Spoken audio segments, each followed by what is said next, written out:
All right, welcome back, everybody, to the Finding Truth podcast on Unscripted Truth TV. We got episode 14 coming at you. Flew by, but we're here. It's Logan here with Austin, as usual. And today we have quite a few topics to cover. We're going to do a little bit more hot off the presses kind of action from the happenings of the last week. We're going to talk here about that school shooting we had with the 15-year-old girl. Uh, just that the ongoing psyops of school shootings, and we'll get into that. And then there's bird flu, something I either touched on the podcast, or I at least in my own personal time decoded the cases of bird flu. This is when there was only two, there was one case in Oregon. I think that was actually the first human case, was in Oregon or Washington, one of the two. But I noticed it back then when it was like not a story, and I was like, why isn't this a story? They've put bird flu in our heads since we were like kids. But yeah, that's causing headlines, and then it's making bigger waves, and we're getting Trump back in there. We getting a new pandemic, probably. But yeah, so we'll touch on the bird flu fun, and maybe a little bit about some.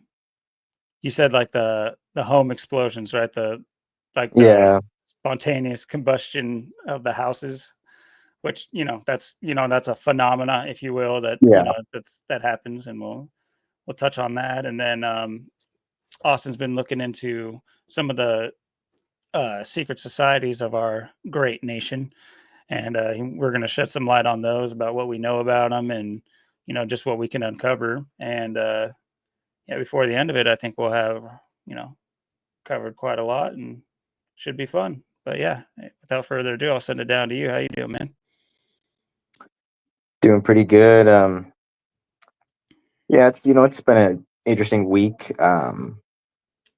Basically, started off, with that school shooting there in Wisconsin. Um, it's interesting too. It's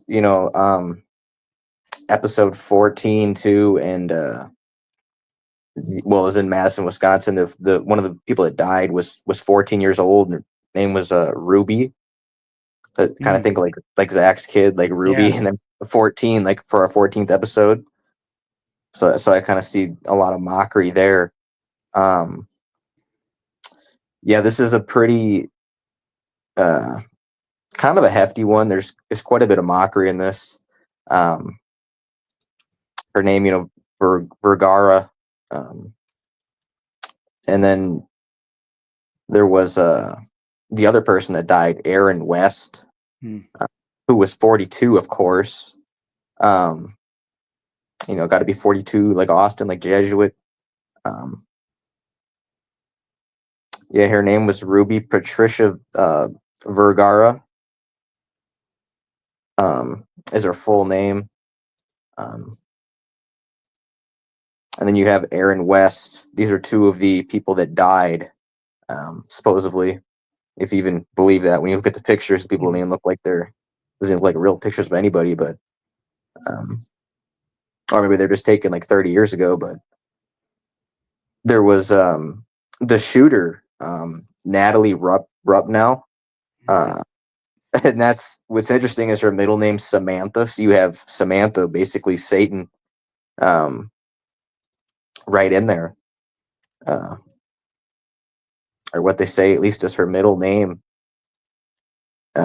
And if you write out, her full name too, Natalie Rupnow or Samantha Rupnow, it's got 84.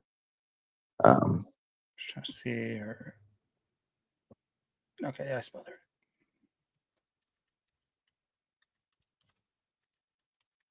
yeah, the 123, like conspiracy too. It sure does. Yeah, And what? Natalie Rupnow is equals 74. Uh, Samantha 7749. Um, Yeah, Me Rup too. now too. That's such a weird name too. And that equals it's got the 55 like Satan. 28 too, perfect number. Um, Hmm. Natalie too is interesting. That's It's a got the 35 like Satan too. Yeah. yep, and Natalie has the 62 and the 26. Yeah, I saw 26 that. like God, Cobain, COVID. 46 like sacrifice. 127.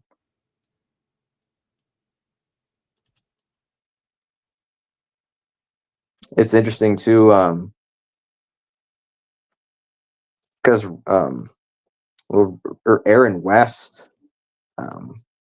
Well, Aaron also equals 62 and 26. And it's got the Oh, there you 46 and 20. Yeah, Aaron's interesting. go. What do you know? Aaron just killed by Natalie. Wow. I wonder what how that came about.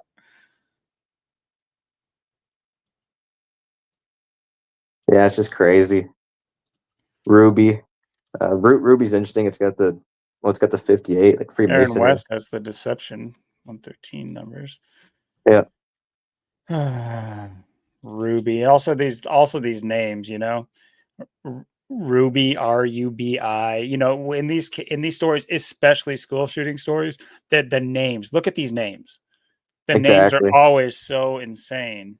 But you got Ruby, you got the Freemasonry number there. Yeah, Ruby Vergara's 59 like Freemasonry. The one you get the 59. Yeah, 58 with And Ruby, 59. dude, Natalie Rupp now is age 15. You know, it wasn't AR 15, but they got to get that 15 in there at least. Mhm. You know. Sure do. Got to get that. It's a subconscious thing. We've talked about this. I talk about it all the time. I'm constantly, whenever like my girlfriend's either pointing something out or, I try to remind them. I'm like, a lot of this stuff is literally just training your subconscious. You might not even think that you're thinking about it, but it's all like association. How you'll dismiss somebody coming out up to you with new knowledge if for the knowledge that you've already like clung on to, that your brain is already like pretends to have an understanding of because it's heard it before. So that's psychological. That's like a known psychological thing. So that's why that's the motive for all the subconscious training that they do with these school shootings and all these, major psyops that play out in the news and everything like that. They're basically it's so they can be the first ones in your head, in your brain, with a specific idea. And so yeah, you're gonna have AR-15 bad, AR-15 bad, AR-15 bad in your head, and even before you know it, a convincing argument for why they're bad will trump any convincing argument for why they're necessary, just because it's subconsciously imprinted in your head. Yeah, of course. You know, like I said, it wasn't the AR. It had to be the 9 mil. So you get the nine. It's like you said with the names. Patricia. It's 77. You got the 58. It's the Freemasonry, and then you get the Vergara. Equals it's got the Right. 45, 72. I mean,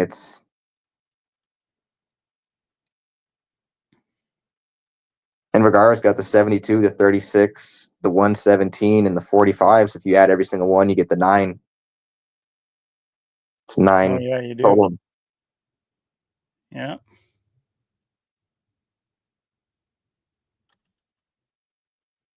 And it's just amazing how they set this up. Did they Um, ever say what type of gun it was other than the caliber?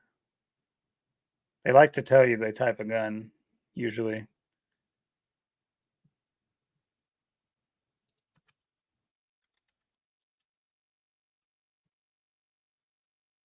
I think it was a 9 millimeter pistol. Pistol, I think. Yeah, but usually they like to say the brand. Yeah, could have been a Beretta. I mean, but just the mockery. Abundant life. Christian church school shooting. Multiple dead and abundant life. There's so much life in here. We gotta is it abundant death now? Yeah, and it's how I they know have I it funded. laugh, but I'm laughing at the mockery, at the joke. I'm not laughing at the potential for this being real, or I have kids. This is if this was real, obviously this would be a whole other thing. Ooh, Buddha. Yeah, there's quite a bit of mockery in the story. I mean, the first thing is, like I said, that popped out to me was, it was our 14th episode. This Ruby is 14 years old. Ruby, like Zach's kid. That's what I think of when I hear this and see this, and it's like, and the 14, and of course, Aaron West. I mean, just like what a name. It's like, and then for her to be 42, you know, um, and of course, Natalie Rupp now, like I said, 15, because it wasn't AR-15, but they got to get the 15. Samantha, Satan, you got Satan right in there. So, and another person too, that's interesting in all of this is Sean Barnes, the Madison, or the police chief of I think of Madison, Sean Barnes, or whatever. Um, Sean Barnes equals 56. And then his middle name, well, Sean equals 56. The way they have it spelled, it's really weird. When do you ever see Sean SHON like that? You never see that. Barnes got the 59. Like Freemasonry. His middle name is just F, apparently. So you have Sean F. Barnes, and that equals 121. And he's already. It's funny how like things like this are treated almost like sports. How you can just trade police chiefs. But yeah, Yeah. he's going to be a Seattle police chief. Look at this name, Sean Barnes, SHON. When? Since when? And there's the You can't just make. Wisconsin-Washington connection, too. Yeah. Russell Wilson. Russell Wilson. Yeah, and like I said, how Sean F. Barnes, you got the 121, Illuminati, the 121st day of the year, then you have 59, like Freemasonry against it. Yeah, I mean, it's all there with all this. I mean, the name too is interesting too. Abundant Life is the name of where this happened. Mm-hmm. Abundant Life equals 46, like sacrifice. Like, this is a sacrifice. Sure Of course, does. is in Madison, Wisconsin, which of course equals 74. Madison equals 42. Mm-hmm. And then this is the overall mockery, that the big overall look at the gematria is really in, Wisconsin, 44. You get the Wisconsin also 55, like Satan. Shooting 44. The Gun. abbreviation for Wisconsin with Madison is also 44 Yep. and 55. Yep. Which is interesting too, because it's got the 107, which is like similar to 17. So you got the 44-17 like kill. Yeah. Gunfire equals 44. Infantry 44 and Yeah, 46. 44 list is a good one. Military 44 and 55, just like Madison, Wisconsin, and Wisconsin. And yeah, I mean Madison, Wisconsin, and infantry and military all have extreme 3 out of 4. Mass shooter is a 44. Officer also equals 44. Mm-hmm. I think also deputy does too. I might be wrong on that. Maybe that's 55. No, it was with a name that I was doing earlier. Never mind. Sorry. But yeah, I mean, you can see where, they put all of it together for you. I mean, all the 44s are there. And it's just, that kind of, story to, switch, kind of what we've been saying, how it's just been nothing but assassinations. It's like, well, let's switch it back up and just go with a regular shooting again. And, here's how we're going to do it, and this is, well, that's just what they did. I mean, you just see everything there, all the mockery, everything is perfectly shelved and put together in this story. Absolutely. And I'm curious to try to find this guy's like birthday and stuff.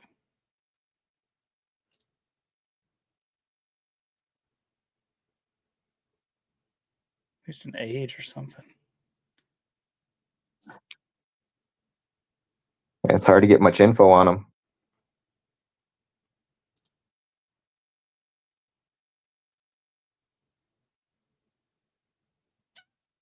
Well, damn. Sean F. Barnes. Like, does he even have a middle name? Is it just F? F. Same Sean thing. F. fucking Barnes. F equals 6, 6. So you have perfect number twice, and you have 20, then 21. Like Austin, like Jesuit, and you get 3. So F is kind of interesting. Like that's just his middle name, apparently. God, he's ugly though. Jeez. Yeah, maybe this information will come out here at some point, but let's talk a little bit about just like the logistics of it. What would now we could talk about the boys that go around shooting up schools. That's the main, since it's since Columbine, all these other shootings down to I mean, you could even say the transgender was at least a half boy. But that walking around an empty school and changing shoes, that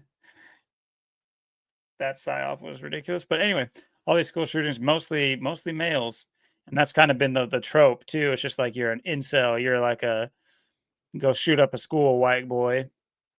I'll add white to it as well because that's another part of it. But what would cause what's in a 15-year-old girl's sphere of influence that would make her say, I want to do something this like masculine. It's a masculine thing to do. Not to say that like killing is gendered, but it is, a masculine concept in the, put out there. I'm not saying any boys or any girls should be thinking about this kind of crap at all, or that it's like, should, relegated to only one of the other. But, you know, the fact that, military, across the world is mostly male and, these things are without like getting into a sex discussion. What why would this girl even do this? Exactly. And it's not even like, and every time with these shootings, it's the same thing, I mean, like I said, look at the pictures. I mean, it doesn't even look, the pictures of these people. Um, I mean, does it, it doesn't, I mean, 14 years old. She looks like she's like, 34. I mean, and then, all these people, the way they look, you know, um, Ruby and Madison West. It's like, and all these pictures always look like they're from like 30 years ago. Like before there's like even internet. It's like this is the best up to date picture they have for these stories. It's like, Wow.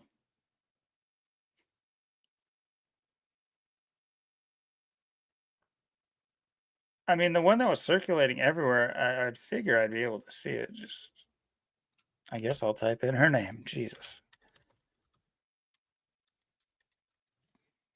There we go. Yeah, I mean, what what I think is just so funny is okay, this might just end up coming off as like a comment on social media as a whole, but like, what is going on with these pictures? You're looking in the camera. Why don't you just take another one where you're looking straight on? Now that yeah, you know that you have it centered, why would you post the one where you are staring at the phone? To the point where I almost think that these are just throw them out there types of, put that shirt on, because we know that this was a big deal, big part of this band, KMFD, whatever, KMFDM or whatever it is. Um, and of course, her parents took her skeet shooting, so she's an affluent. She lived in an affluent home. This is, this is the story. This just fits the story. It's just plugging in a girl this time, really. Um, Yeah, Natalie, like Natalie. Her name ends Lie with right in her lie. name. Yep. Yeah. It's not a lie. Yes, it is. And they put Samantha in parentheses too. Like they want you to look at it. I mean, what's in there? It's Satan. That's what's in there. And look at her name, Rupp now. It's got the 35 in the 55, just like Satan. Yeah, there's, and this is of Now, course a Christian church, and so in my head, this or a Christian school, this the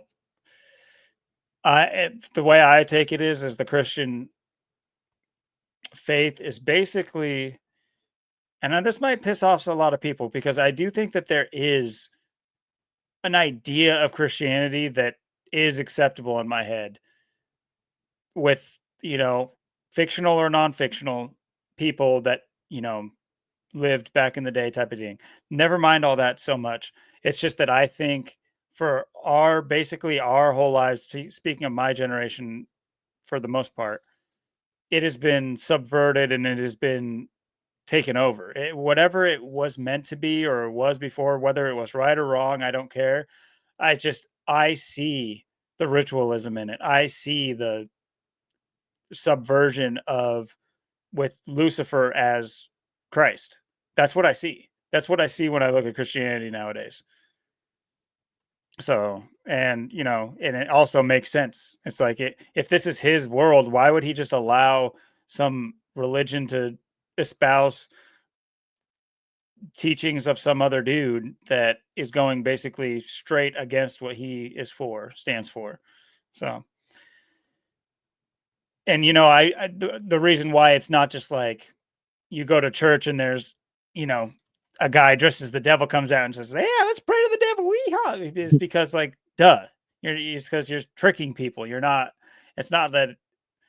It's not that they're not. The vessel of the church is used to deceive and trick, and it's a powerful one because I've seen firsthand what it does to people and how the zealots that will that are bred from it. People that I've seen it firsthand. Went to church for most of my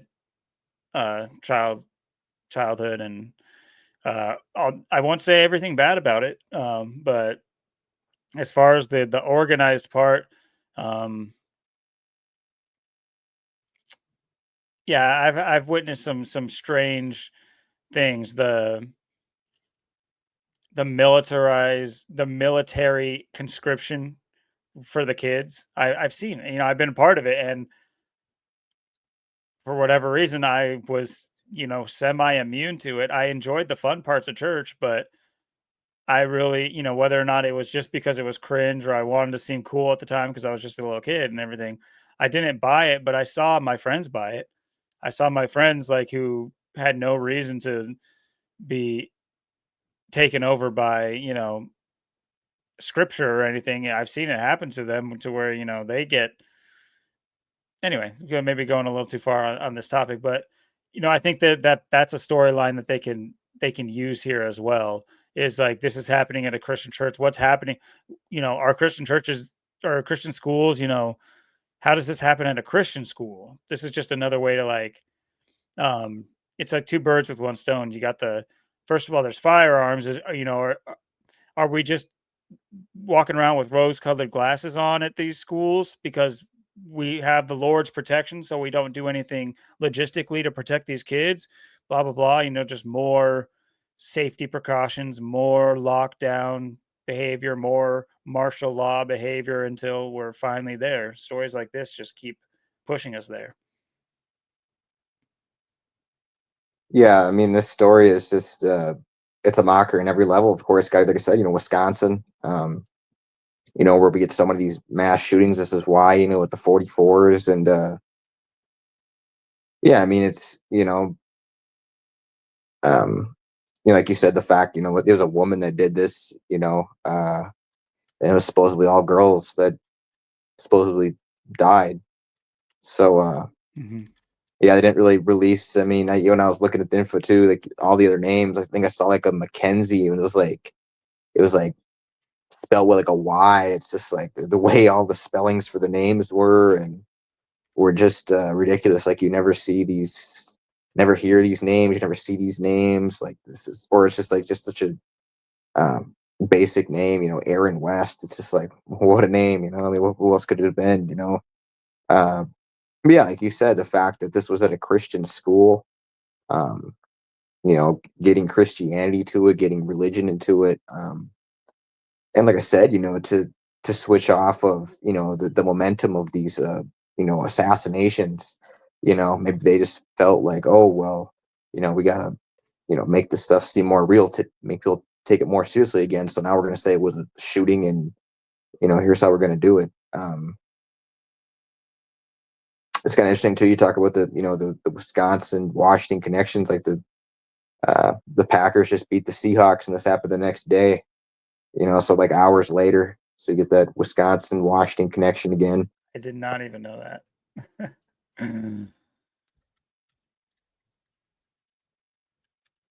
Yeah, because this was less than a day apart. And just look at the NFC North. I mean, when do you ever see divisions like that? With the Lions, the Vikings, and the Packers. I mean, it's just ridiculous. With 2 games left to go. So I think that also has to play in with this story. I think of course Wisconsin and that as well. I mean, the mockery is a lot bigger than people take it for. You know what I mean? Yeah, where is?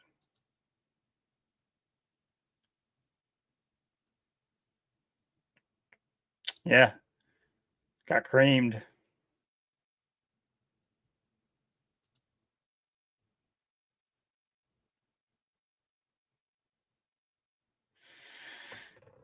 Yep.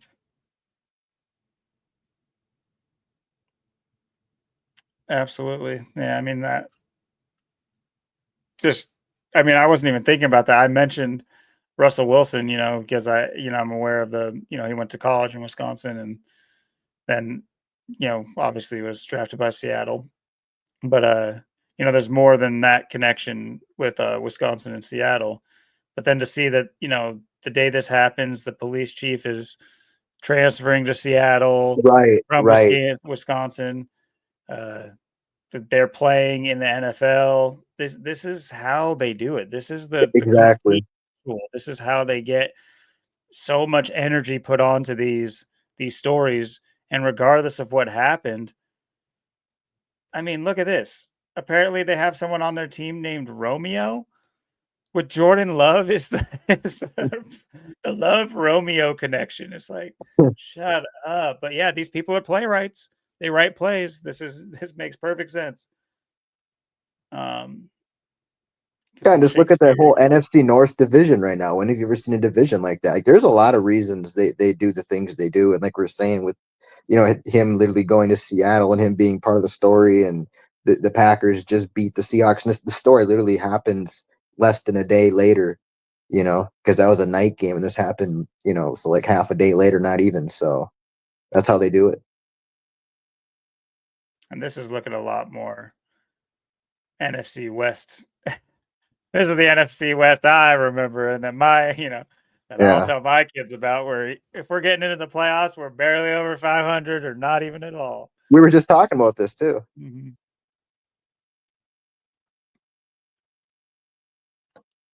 I mean, it's just how they do it. Like it's amazing. But you got this down and out Rams team who just all of a sudden wins 4 in a row. We're just hit a losing streak at the worst time. So now you have this you know, this even so it's like look at this. You have this like winning version of like everybody's on the edge of their seats. And then you have this like other version where it's just like, well, one of us is getting into the playoffs or at least the wild card. Come Yeah. on, just win a couple more or one more, please. Just terrible. Like loss. Yeah, there's only 2 weeks left to go in the regular season, so Yeah, the NFC looks like a wash. It looks like yeah, it's like split. You have the East and North with winning football teams, and the West and South with absolute ass. And still, they'll be a representative either way. Yeah, Yeah, it's yeah, Mahomes, and they keep always showing, these like devastating injuries. Oh, he's out, he's done, he's gone. It happens all the time, and then he just, keeps rolling, just keeps going on. So yeah, only 2 more games. I don't know if they're gonna lose another one. Maybe they might lose one more, but 52 they or play Russell Wilson next too. It's interesting. hmm.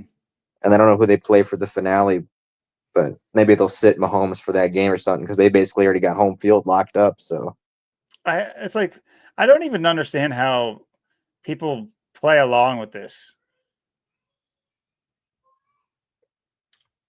Oh my gosh, my daughter's yelling at me. But because it's like Russell Wilson is absolute trash with the Broncos. Everybody's laughing at him. He's a cuck with what's her face, his wife or whatever. Everybody's calling him a cuck, and he sucks. He's like he's turned into nothing, worse than nothing. He went from like a superstar with Seattle to looked like I don't know. I obviously it's a ritual. They're obviously this is a shaming ritual. He had to go and like pay his dues for the Super Bowl he did win and the other Super Bowl that he got to go to because those are huge contract boosts. But where do they come from? How did all of a sudden they're just 10-5 and they're just like an right, elite team again? It's always the Steelers. It's also a Pennsylvania team, so you got that story with Luigi Mangione. He went to Pennsylvania, that's like when Michael Vick went to the Steelers too in like 2015. revive his career, or at Yeah, least and I went to the Jets too. He went to the Jets and he went to the Steelers and stuff. But yeah, it's just the same thing all the time. I mean, Texans, huh? Well, I might ask you to hold it down for just a minute because I got to go deal with my daughter. Still awake. No, she's not usually awake. Hold on. I'll be right back, man. all right, sounds good.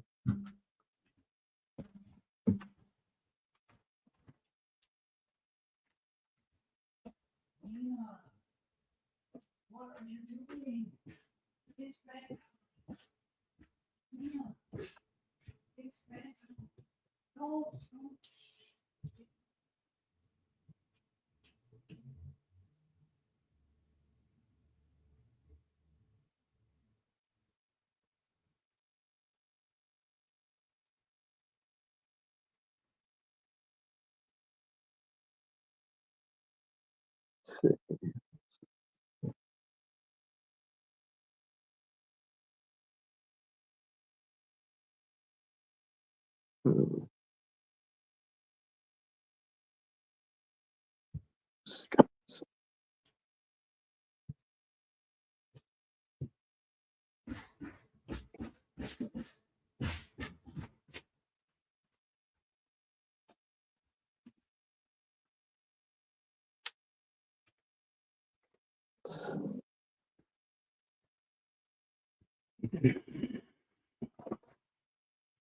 Doggy's back in action. Sorry about that. The fort, I made her a little fort and it collapsed. So she's just sitting there screaming down there, fix my fort. All right. Sorry about that. It's all good. Yeah, that might be a decent transition. We have, what I would say, a shooting psyop. Pretty, maybe not evident to everybody, but when how they, and there might be real victims. I'm not, I'm open to either one. I really don't, it's really not important to me. I've seen them pushing around mannequins. I've seen them giving CPR to mannequins on the bridges. Come on, stay with me, buddy. It's just like they look like the Gold's Gym guys, and it's just like, oh, okay. So I've seen it both ways. Sure, there could be real victims, but I'm not. I'm immune to that whole 9/11 itis. I don't. You can know somebody's great aunt's sister who was in New Jersey when it happened. I don't care. You're not going to sit there and say that that is the reason why all that is, straight up and how the media spun it. So this I would just paint, very much so within the realm of a psyop. And when you look at the greater things that are, to come out of this, it has, gun legislation written all over it. Also, it's just like, is this all done with between this and the Luigi Mangione story, which we'll get to probably right after this? Um, is this just more like more case study for the current regime to say before Trump gets in there, finally pass his gun legislation he promised that he was going to pass, that he still hasn't done it, and it's or you know January is just a jaunt away at this point. Yeah, the timing is very interesting. I mean, everything about it is very interesting. And like I said, it's a knockoff. These assassinations they've been scheming lately too. So it brings it back into the public and mass shootings and stuff. And um, maybe, like I said, maybe just get that more real vibe to it too. Like, oh yeah, see, like this one really actually happened. It wasn't AR-15, but the person was 15, but it wasn't AR-15. Um, just to amp it up a bit. And I think this is like one of these stories too that we might get another one here in Wisconsin or maybe Georgia. For another 44 state. 44, And we could get something like that. Um, this could we could just see a trickle down effect. We could just see lots of little ones. We could see maybe a big one. Um, it could lead into something else. Maybe then this gives momentum to swing it back to an assassination too, with everything going on. So the timing is very interesting here, and like you said, uh, with maybe Trump coming back, you said he wants, he'll take all the guns. Maybe this is a story that's gonna start and build and go somewhere, and then who knows, maybe by the summer, whatever, we're seeing something like that, or um, because we know that's kind of like what the digital currency world would be anyways, with them having 100% control of you. Be like, oh well, you can't buy that gun no more, man. The digital currency says you just can't own a gun, man. So it's kind of even more of a look into that. um and there is that religious angle too, so that could mean bigger things as well. um I think the story is something where they can really swing the momentum around with it right now. I think that's the kind of the key to doing it. There's enough there that if they want to go, say there's assassination or say something else happened, they got that route to go. But like I said, I won't be surprised if we do get another big shooting or shootings in Wisconsin or Georgia or something, or um, maybe there's uh, you know something about us trying to go into a war or something. It's hard to say what angle they might want to take, um, if there is going to be some kind of war. um, this is where I think the story could become more of a something where people look back on it and they say, oh well, yeah, that was because of that, or oh, that was a big part of this or something. So there might be that kind of angle, but we'll see where it goes. I'm looking at the last uh, so many days of the calendar year here to be maybe getting another something quite like this again, or something close to it. well, to your point, with the pendulum swinging, speaking of assassinations, there was the whole Nick Fuentes situation, which is, talk about Trump and, taking away guns. You have this Trump activist, if you will, Nick Fuentes. And, this is just ridiculous. This guy brings a crossbow and a pistol to the guy's door and he's just yelling at the ring camera, "Hey, Nick, come out here." And it's just like, if you're this emboldened, why are you wearing your helmet still? Like, I don't, are you planning on like getting away from this situation? It just doesn't make much sense to me. But it's just like, obviously they cover up their face and you can never see their face during these things because We know why. It's so that they can, but they'll get the next picture you'll see of this guy would, be some like some black guy, and they'll be like, no, this was him. Trust me. But I mean, America would probably believe it. They'd be like, oh yeah, the lighting was kind of bright with that Ring camera. That my Ring camera's pretty bright. Anyway, but yeah, this did, they went uh Luigi Mangione assassination, school shooting, Nick Fuentes attempted assassination. I wouldn't be surprised to see school shooting. All mixed into the greater melting pot of potential war and their plans for the separation of the American people through what they would, what they'd like to term civil war, potential civil war coming up here. I look at the Civil War as I don't think the first one even happened. I'm just going to throw my cards on the table. I don't think the first one happened. Certainly not the way we're told it happened. And for the reasons that we say it happened, that, I'll be ambiguous with that. Maybe that's for another time. But, I think that this will be a civil war in more of a, it'll be like a romanticized version of it. So it'll pay homage to the first Civil War, so they call it, but it won't be Americans versus Americans necessarily with firearms or like battlefields, but the battlefield will be the internet, and it'll be in like county lines and oh, it's okay, bring your kids over to this county. They can transition over here. We're tolerant. And then the other counties, it's just like, no.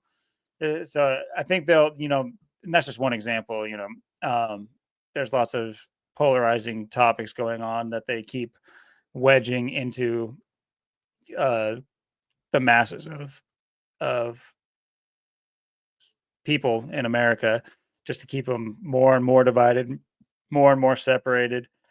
But yeah, there was this whole stupid thing where he's got a crossbow and a gun, but I guess he got like pepper sprayed away. It's like, get back. And like, first of all, you opened the door. Anyway, it's just ridiculous. It's like no one's even thought about Nick Fuentes in like months. So it's just like, oh, throw his name out there, and he's part of the crew, so he needs some airtime. It's his turn. He's up. But just another, it's just, man, who knew that assassination would be such a hot word in the last couple of years. It's just like everything is, and then you see how they do it. It's very similar to like COVID, where it's just like these key words just become in everybody's vernacular but they just accept it. It's just like, why are we accepting this? This is stupid. For lack of, I have a better word for what this is. But it's stupid, guys. Wake up. Like, do I need to fake slap your ass like Chris Rock got? Like, I will fake slap the hell out of you right now, and you'd probably think it's real. Yeah. Ah, you got me. It's like, bro, I didn't touch you. But yeah, it's more mockery that people are just more than willing to accept, at least that I've from what we've seen, and that could be, different than reality. There could be a large sect of people, coming to all this, this constant inundation with unbelievable stories. It's like, how many unbelievable stories in a row can you believe? Tell me about what happens in your life that's unbelievable on a daily, weekly basis. Stuff that's unbelievable happening to you. No, it doesn't. These occurrences are not this common, and I don't need a scientific method to explain that to you. It's not that I just like had some boring life or anything, but just think about it. We're not that boring, and they're not that special. Is what I'll say. Yeah. And Yeah, I agree. which kind of leads into this dude, this assassin Adonis. This, I mean, you got all these. Apparently, I also think this is just a big psyop too. But I do want to wrap this up with a point. Anyway, I'll try to remember it. But you have this character Luigi Mangione. I think that there's probably some sort of spell craft in that name, because it's like how much they want you to say his whole name. It's just insane. Um, but this story still encapsulating the front page of news. Um, this guy, of course, knocking off. So, so we're told, because you sure haven't seen it. You have not seen him shoot anybody. You can go and pretend that you could think that you saw it, but there's literally no video of him shooting, even though it's there. It exists. You would be able to see it, but all the outlets cut it off, and they just crop it to him shooting, and they don't ever show the actual shooting happen. Anyway, maybe there is somewhere, but I was unable to find it over multiple websites. I could not find the shooting. But the actual thing just shows him shooting and like having trouble with the gun or whatever. Anyway, but this is, in my opinion and the community's opinion, where we are at, just a giant psyop. It's also a giant fu. It's a giant mockery. It's a giant joke. It's a large joke, and it's honestly kind of funny. I tip my hat to some of the jokes that they do tell. It is like kind of funny to think that our overlords are just like want to get their sense of humor out there. It's sick. It's disgusting that they're just treating us in this way. But because you're privy to it, it's not that I'm like consider myself near them at all. It's just that it's like, oh, I see what you did there. It's like that kind of like appreciation. It's not actual appreciation. It's just like kind of, you did all this for a joke, and that's something. But you have this character who has become basically an Adonis to all these women who are swooning over him, when I have not seen a gayer person in my life. I don't know I don't think I could pull this look off. I guess maybe maybe it's just me who would appear gay if I did this pose with the child's treat. I don't know. Maybe not. Maybe this is the image of masculinity in 2024 going into 2025. I wouldn't know. My finger's not to the pulse on that anymore. But I would hope not. But I just thought, the jokes with this one really don't stop coming. Uh, I will add a little bit because I didn't have it written in here. This happened, and then of course he's caught in a McDonald's. His Facebook or his social media posts have him posing with the Happy Meal with Simba on it, and obviously Simba and not obviously, but Simba and Lion King equaling 44, like Brian, the guy he shot, kill equals 44, so on and so forth. But Jay-Z and Beyonce's daughter is in this movie, whatever. She's a voice actress in this movie. And Jay-Z, of course, the week of, was put in hot, or either that or the very next week. Either way, there was two stories at one point. It was this guy, and all the stupid details coming out in real time, like they like to do with these stupid stories. Oh, look, we found the backpack. Oh, it's a backpack in Central Park. Holy shit, what's in it? Oh my god. Oh, the 3 bullets that shot him, it has writing on him. It's just like, what are you talking about?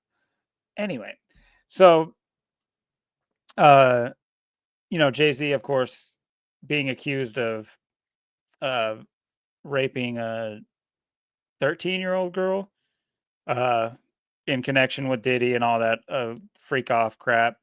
But I believe his daughter Blue Ivy is 13 at the time, and she was in this movie. So this was, you got these two parallel stories that just, I'm sure they sold so many more hamburgers just because they heard Happy Meal and Lion King and Disney and McDonald's and just like, gotta go get a Big Mac. But Gotta love that face. but yeah, I mean, you have his connection with, he apparently did a project, or I don't know if this was for school or not, or it was just in his free time. He commented on the manifesto of the Unabomber, and I just think that's hilarious because he's got what would obviously be a massive unibrow if he didn't pluck it. And that sounds stupid, but look at the gematria of unibrow and manifesto, and that this isn't a long line of 39s associated with this case as well. But unibrow, unibomber. So it's I was calling him in Zach's chat. I was calling him the unibrower. This guy's the unibrower. But yeah, just stupid mockery. It's just they pull up the brother of Ted Kaczynski to say, "Oh, please, please don't have based your killing off my brother. We don't need that negative press." It's like, what positive press is the Unabomber getting anyway? It's just I was reading this and it's just so stupid. It's just like, how do they just put these things at the front of news stories just to write them? It seems like. What do you feel about the? I mean, this is without even mentioning that he's caught at a McDonald's by Officer Fry. It's just like, is this a Oh yeah, I cartoon? mean, you just look at that face, look at that picture. I mean, it says it all right there. And just with that name, Ted Kaczynski. I mean, it's just the name, and Luigi, and then you got yeah, like you said, you got the unibrow, the manifesto, the 102, reflection of 201. You got the 39. Unibrow's got the 42.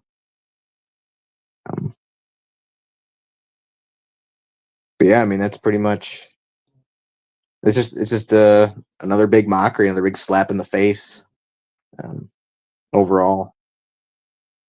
And it also goes to show how they pay homage. It's like you could have this case stand alone, but no, you get all these journalists, air quotes, um, start writing about the connections with the, digging up these facts about the Unabomber. This is not normal people's lives. This isn't people's lives. People don't do this. It's like that's not a these things are contrived news stories. There's going to be a Netflix special. Just wait. It's like, and not only that, I almost think that James Franco's little brother is about to play this dude. They look very similar. It's actually really weird. Anyway. But and here's the supposed guy who got executed in the street, public execution. Um, who, the most you can find about this guy is a LinkedIn profile, just like, all the high profile CEOs of businesses. They seem to have a deal with the internet that their info doesn't get out. Meanwhile, I made a Facebook post back in 2005 and everybody can find out where I live and my mom and my dad. It's just like I don't even know my dad, and people probably know my dad based off of that post. It's like, what the hell? But I highlighted here, not to mention just the 44s going along with Simba and Lion King, but his name equals 44, execution, kill. I want to say, was it April 4th? Was that the stabbing of Caesar?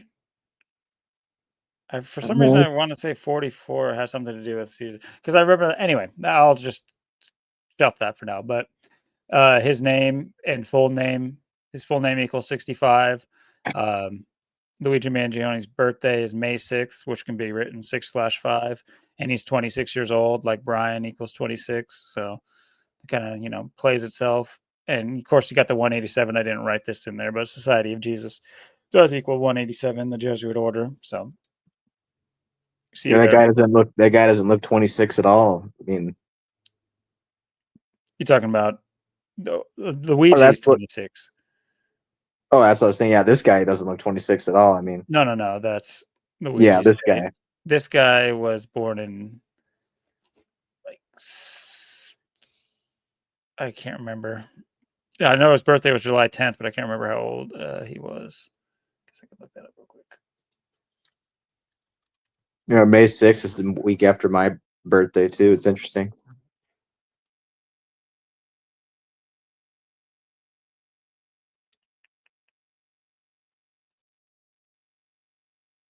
'74. Okay, so he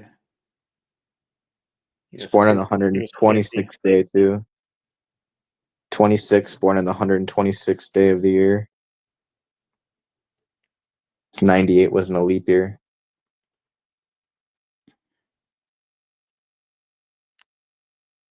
Huh. Like 126 played into something else, but maybe I didn't take note of that. But then you have the synchronicities with he was the CEO of United Healthcare, which has a match with Luigi Mandione in the reduction cipher here, of course. Then here's kind of like more of the joke that I kind of picked up on right away, and Zach in his channel, he's talked about it as well. The whole Mario reference, obviously, you don't hear Luigi often enough to like not associate it with these characters. But more than association, you have the alleged ghost gun that he 3D printed when you have Luigi's, standalone game apart from the Mario Brothers franchise, where he walks around a haunted mansion like Mangione, like mansion. It's literally only two letters off. Take the G, make it an S, and take away the E, and that's mansion, Luigi Mansion. But and to my point, I looked it up, how to say Luigi's Mansion in Italian, and this guy's tweet came up saying, that this is how he would assume you would say Luigi's Mansion in Italian. So I just brought this up, not that it really matters or it proves anything. It's just other than to prove that other people, this is a sonic synchronicity. These things sound alike for a reason because that's part of the joke. But you have, a ghost gun taking out the healthcare boss, like you do in Luigi's Mansion. You walk around with your ghost gun and you fight bosses, just like the Mario games. But just a big joke. That's most I needed to say about that. I know, please do go check out, if you're looking for more in-depth like gematria coverage of just how they do these things, I would say definitely, I'll always say this, but I might not say it every episode. Please do check out Gematria Effect News. He does like detailed breakdowns, and um I know a lot of people already come from that channel who follow ours, but anybody who doesn't, please do check it out. It's in the link. It's a link in the description as well. Uh, Feel free to click that and get caught up to date on just how they do these things, because it is mind blowing how these things are linked to seemingly, random titles or events, but no, they're very much so synced together. Yeah, Luigi, Mario couldn't be more of a perfect fit. Mhm. And just a couple more little fun facts. You have Chuck Mangione, probably the only other Mangione anybody knows, or the only famous one that I can think of. Um, Basically has a one hit wonder, sort of. He had a illustrious career, being in a band, but he's known for a standalone single, "Feels So Good." And I noticed when they interviewed Tyler Fry, the cop who caught him at McDonald's. Yeah, I'm sure he was just there to get something to eat. Oh, hey. But he said it feels great to have caught him. First of all, that's a weird thing to say. It feels great. Yeah, What feels great? What are you fucking talking about? Anyway, feels amazing. yeah, but I mean, just the idea that "Feels So Good" is the single that, is the chart topper from Chuck Mangione, and you got the cop saying "It feels great," which is basically the exact same thing as saying "Feels so good." Just Yeah, a funny, more added mockery in there. And then, of course, what I noticed about that too is, when I was looking more into this, they had a phone call. This Tyler Fry got a call from Mayor Adams of New York, congratulating him, and blah blah blah. All this stupid. It's just so contrived and so stupid. Um, but why I point that out is because from his birthday to the assassination was 3 months and 3 days, and this is a known Mason. He even was in hot water for a story earlier this year having to do with his Masonic lodge, and he either like skipped some like government event to do a Masonic rite or something like that, or I might be a little bit mixed up on it, but either way, you can look it up. He is a known Mason. Former police chief as well, and the brother, the fraternal brotherhood of police, very much so intertwined in with the Masons, and it makes sense and should worry you as well. But not a lot of people seem to care about that. With the many lodges are next to fire stations and police buildings, it's just like, what a coincidence. Be a couple tidbits, and then I guess just wrap it up with, some of the, a good list to kind of tie everything together. Um, Not just the 33s, which I show you here, that masonry had, 33 and 39 they play a lot in stories involved around masonry, and 33, obviously the number of degrees of the Scottish Rite, and uh 39, New York, a heavy New York number. Um, you wonder who, was there at the founding of New York, York being a town in Great Britain or in England, obviously.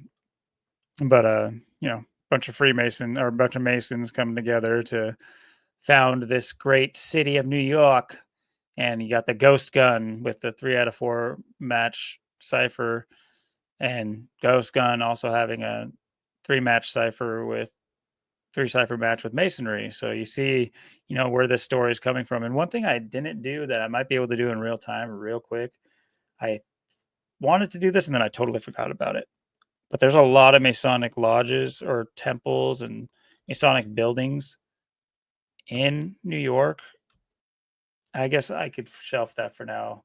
I'd have to figure out exactly where the assassination took place to see. I'm sure that there was a Masonic lodge nearby. Yeah, I wouldn't be surprised. Just like the George Floyd thing, there's, Yeah, Masonic lodge right down the street. And you find out a lot of these times there's connection there.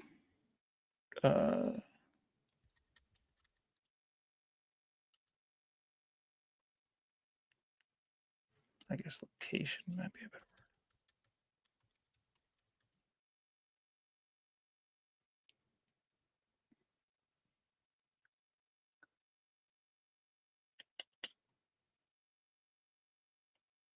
Well, maybe if anybody has that information rather than me going on a goose chase right now about exactly where that took place, or if they say it, I'd be interested to leave it in a comment potentially. But yeah, this is, a huge mockery. It's still playing out, and you have all these women who are apparently sending him love letters and writing unhinged, social media posts and sending him a ton of money and filling his commissary. And I even saw a news story saying, like, they were trying to do a news story, and or they were reporting from outside the prison, and like all the prisoners were also just in there saying like free Luigi. I'm like, what? Why would they want Luigi free? What? That makes no sense. This makes no sense. I also want to point out just one quick thing, just to keep in people's mind, is you did have that shitty Joker movie come out recently, and that the premise of that movie was Joker going to prison, and like the prisoners not accepting him being in prison because he's like their leader. So, and there's, I think a prison break and all that kind of good stuff. So just keep that in your head, in your mind too, that that was heavily associated with the Trump thing. And I think this thing will still be ongoing when Trump takes over too. So I'm sure he's going to get to say, he might bang the gavel on this thing before it's all said and done. yeah, I wouldn't be surprised. A lot of Trump numbers too. The 78, it being 78. So Very true. New York tuna being his smells city. smells fishy. Out tuna.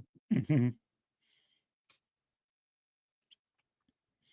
Also, he graduated from Pennsylvania, which, if you don't know this, it was well, so they say it was the first recognized college or place of learning in America. It's like one of the oldest buildings, so they say. But also, Elon Musk was a graduate of Pennsylvania, just like Luigi, and of course you have Elon Musk sounding off on this too. You know, "Oh, okay, Tesla guy, yeah, you should have some good info on what the American people should think about this. I mean, tell me how he could have done it more efficiently, since now you're the head of efficiency. How could he have done? I don't understand why anyone would care what Elon Musk has to say about this. Yeah, let's see what that brain chip's capable of. What you got going on in there? Yeah, Let it he's out. like, I actually interestingly enough, I made the chip that's in his head, and so I'm able to see basically, yes, what what he was thinking at that time. She's like, oh shit. I simply told him to print the gun and go forth with an executive order, and he was able to pretty much do what I wanted him to do. I can't talk like I'm sorry. I'm doing my best here. But yeah, I can see some Neuralink. Yeah, it's Luigi pretty Ray. hard to be that retarded. I'm working on it though, dude. I'm getting there. Every day I'm getting better. You have to get the retard helmet fully for that one.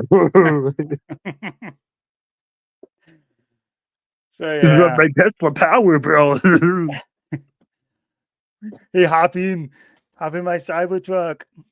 Having my Cybertruck. But yeah, these stories just lead into each other.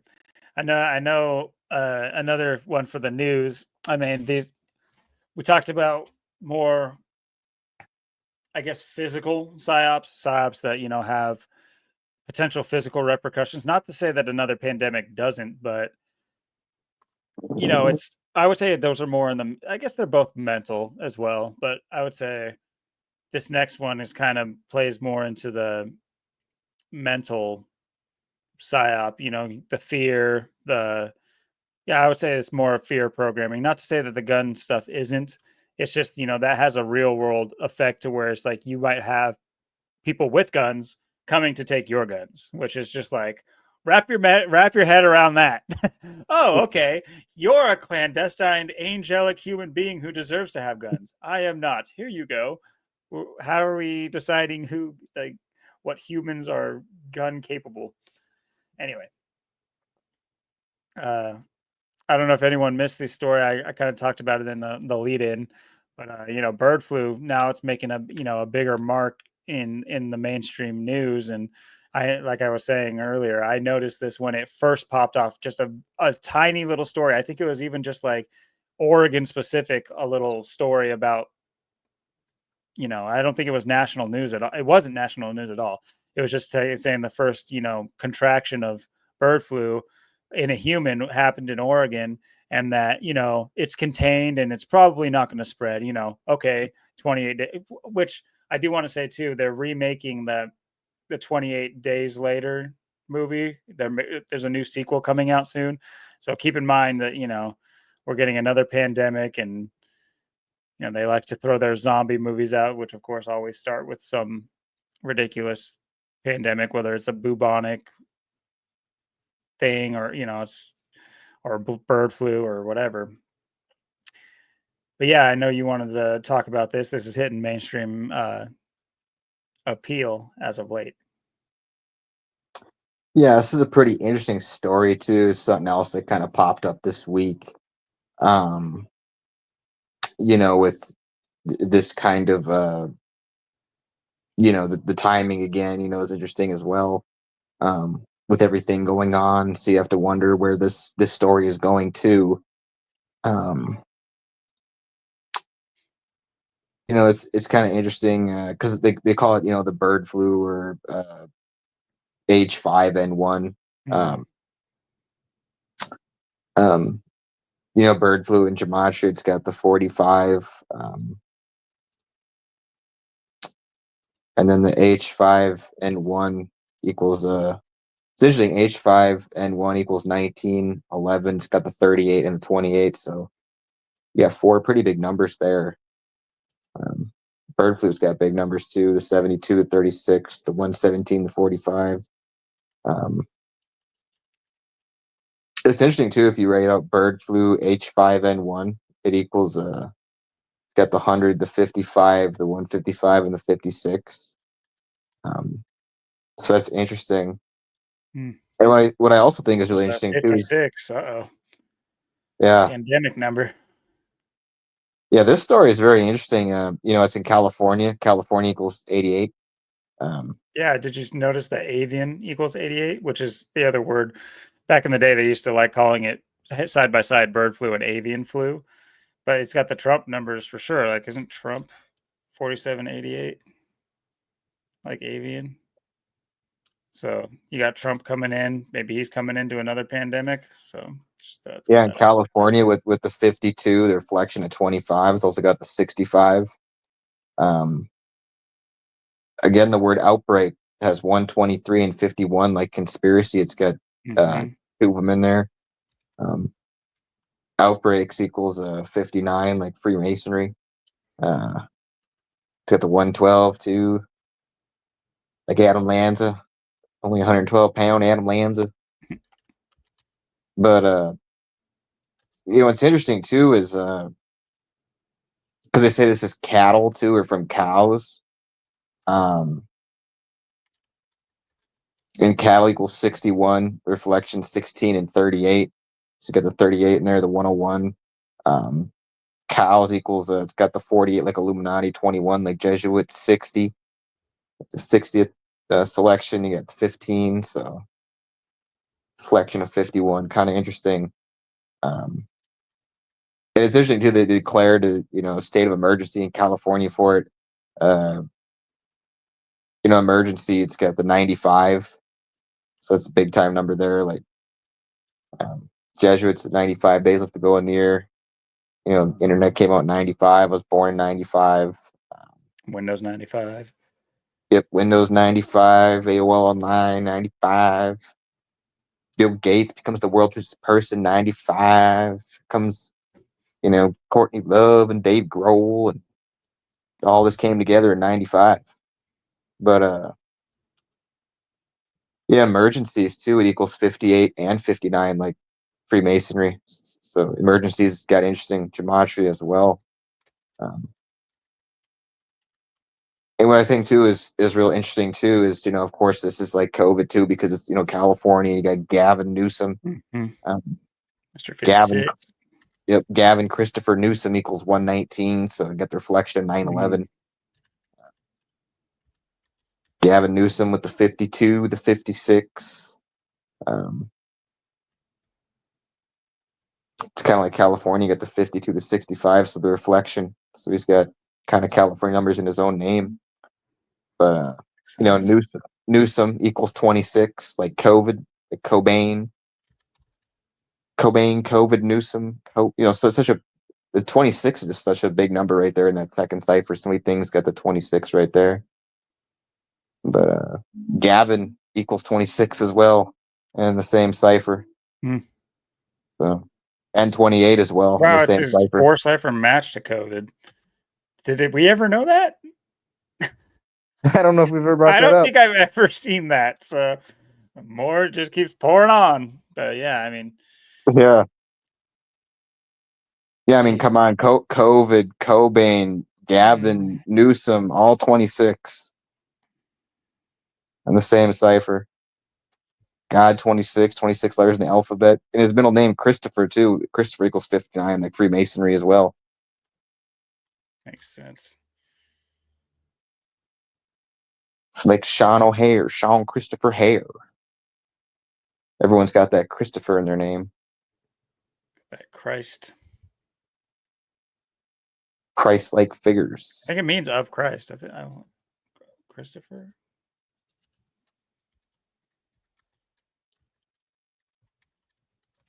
Such a common middle name, too. Bearer of Christ. Oh yeah, Gavin Newsom is the bearer of Christ. Yeah, we all know him as that. Yeah, sure. I mean, potentially, depending on who Christ is. If Christ is Satan, then yes.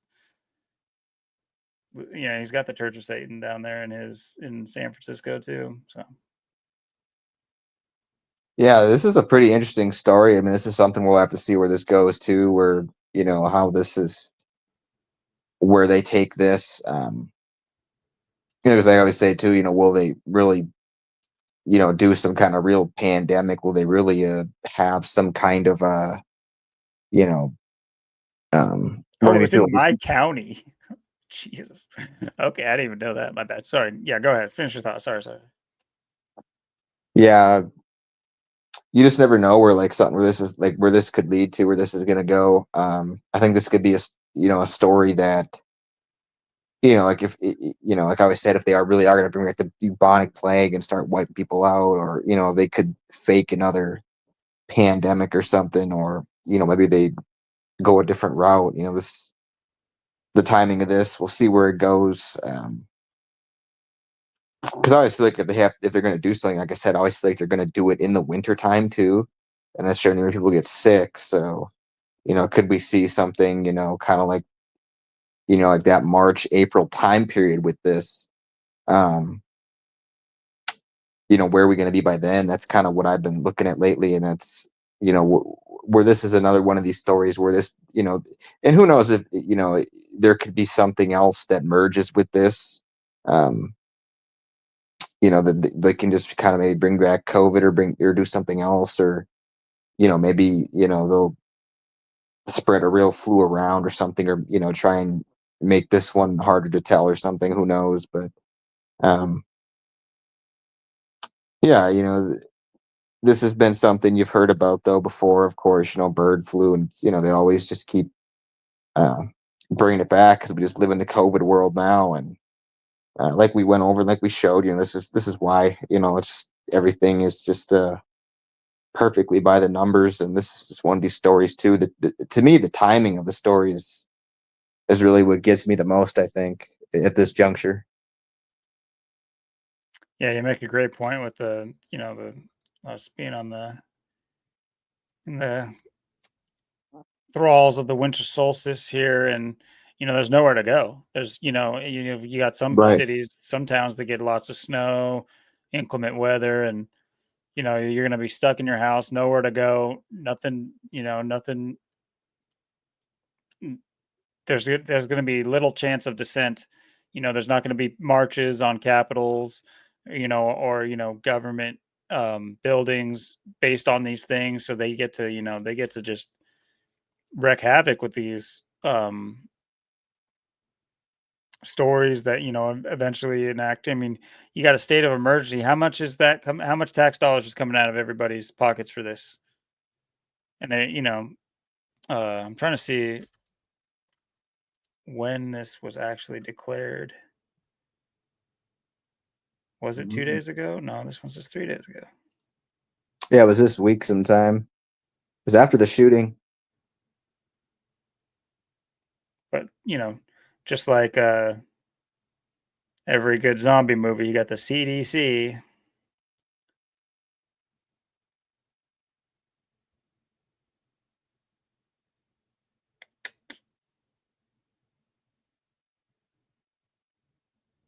Can it just not say the day?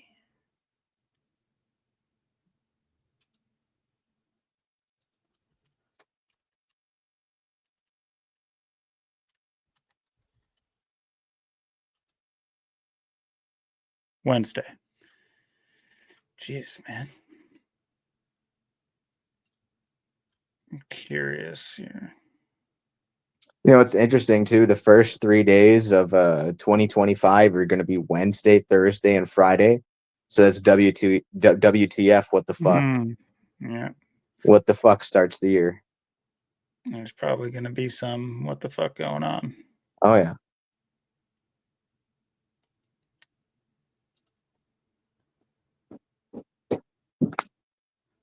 November 15th. Oops.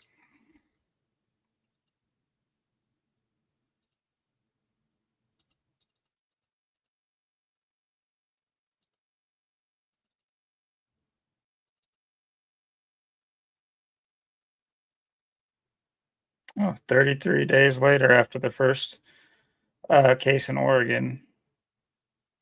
Interesting. 45, like 4 weeks, 5 days, like ritual.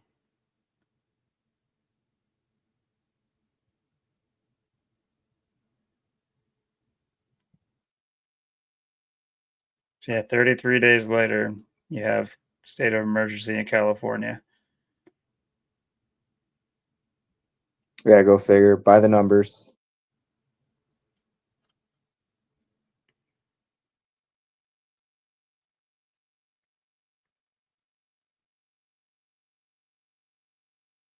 And it's just like, what is this, an ad for a pharmaceutical company? You Yeah. got treated with oseltamivir. Okay, Jesus. What the hell is that? I'm sure it's a natural plant. But yeah, we'll see where Just we'll smoke see some what weed, you'll be fine.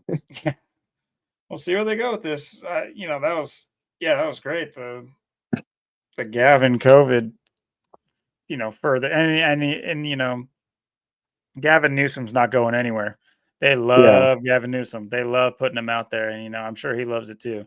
Looks like these soap opera type actors in politics. These are the faces that you're going to be seeing.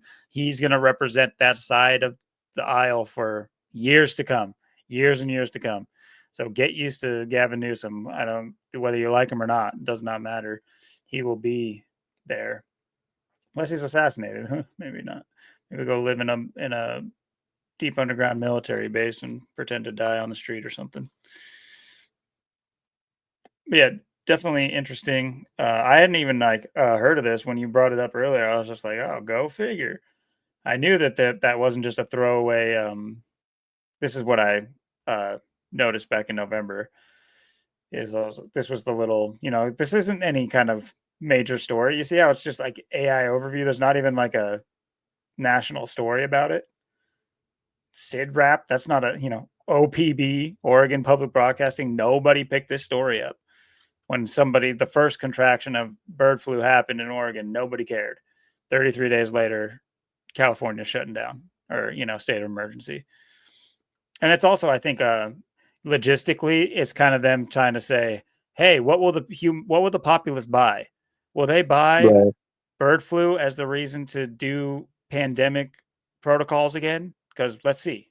Let's start with the state of emergency. Let's see if anybody bats an eye to this. Bats an eye. That was pun intended. But yeah. Yeah, and it's perfect too, with Trump coming back, because like I said, with Trump coming back, you know, his presidency ended under the lockdowns with the lockdowns. Um, Mhm. so perfect way, come back, bring him back, start with the lockdowns again. You know what I mean? But maybe it'll be financial lockdowns. Maybe it'll be, a mixture of things. Because that's kind of the way I see it going. I think if you get a mixture of things, you can get people on such a level that they're just going to have to go along with it, because there's so many things happening that they maybe just kind of lose sight or lose track of the real agenda. But Great point. yeah, if you can just bombard people and attack from every angle. I mean, they're just box people in and just kind of shut them out and shut them off. You can really, I think, get the upper hand and seal the deal. But yeah, this is one of these stories where I think it's going to be something where it's going to push on to, if they want to drag it out, like you said, what they can milk out of it. No pun intended, with the cattle and the cows. Nice. But yeah, I mean, and it's just, we were just talking about this too. The disease X.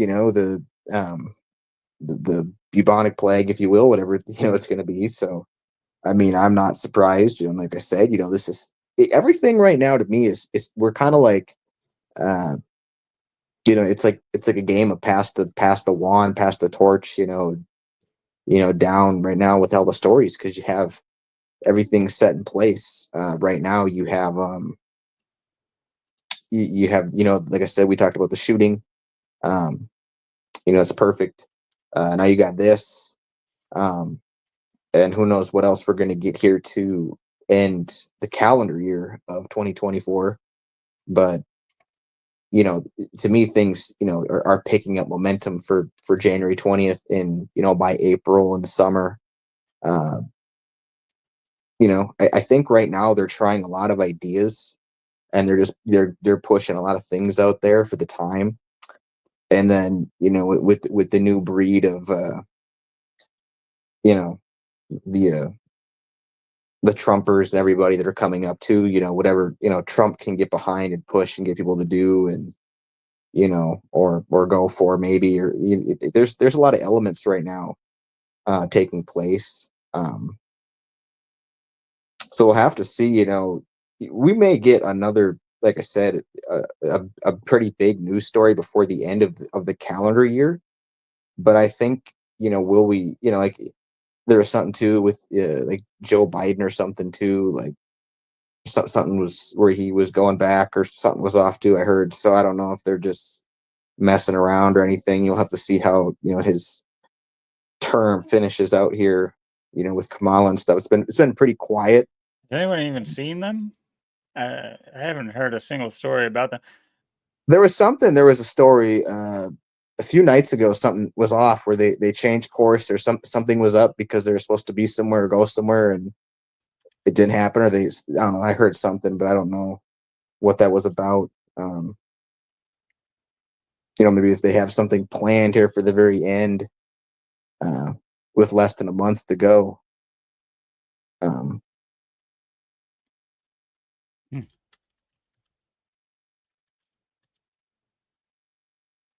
I mean, either way, I mean, things are definitely coming to a head, coming to a front at some point. Everything we've talked about so far tonight, even the, look at the NFL standings right now. When have you ever seen standings like that? You know what I mean? Like, just look how ridiculous everything looks. I mean,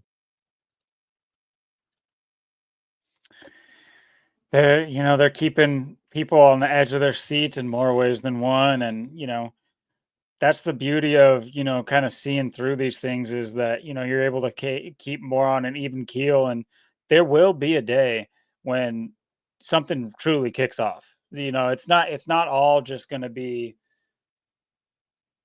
an esoteric storyline that doesn't actually affect people forever. 9/11 happened, and whether or not the whole building was full of people, those buildings came down. The air quality in the area, I'm sure people were injured, and insurance crap was, through the roof after that. And, there's real world, things that happen, and what they're threatening, what they're, kind of pushing out there through this world war, or this Civil War narrative is, they want people at each other's throats. And whether or not it's financially, you have business wars tactics. You have people drawing political lines through their business, and that's already, you get stories like this all this year. I've gotten so many stories. There's that cake company that wasn't doing any like LGBTQ cakes, and they were getting like all that.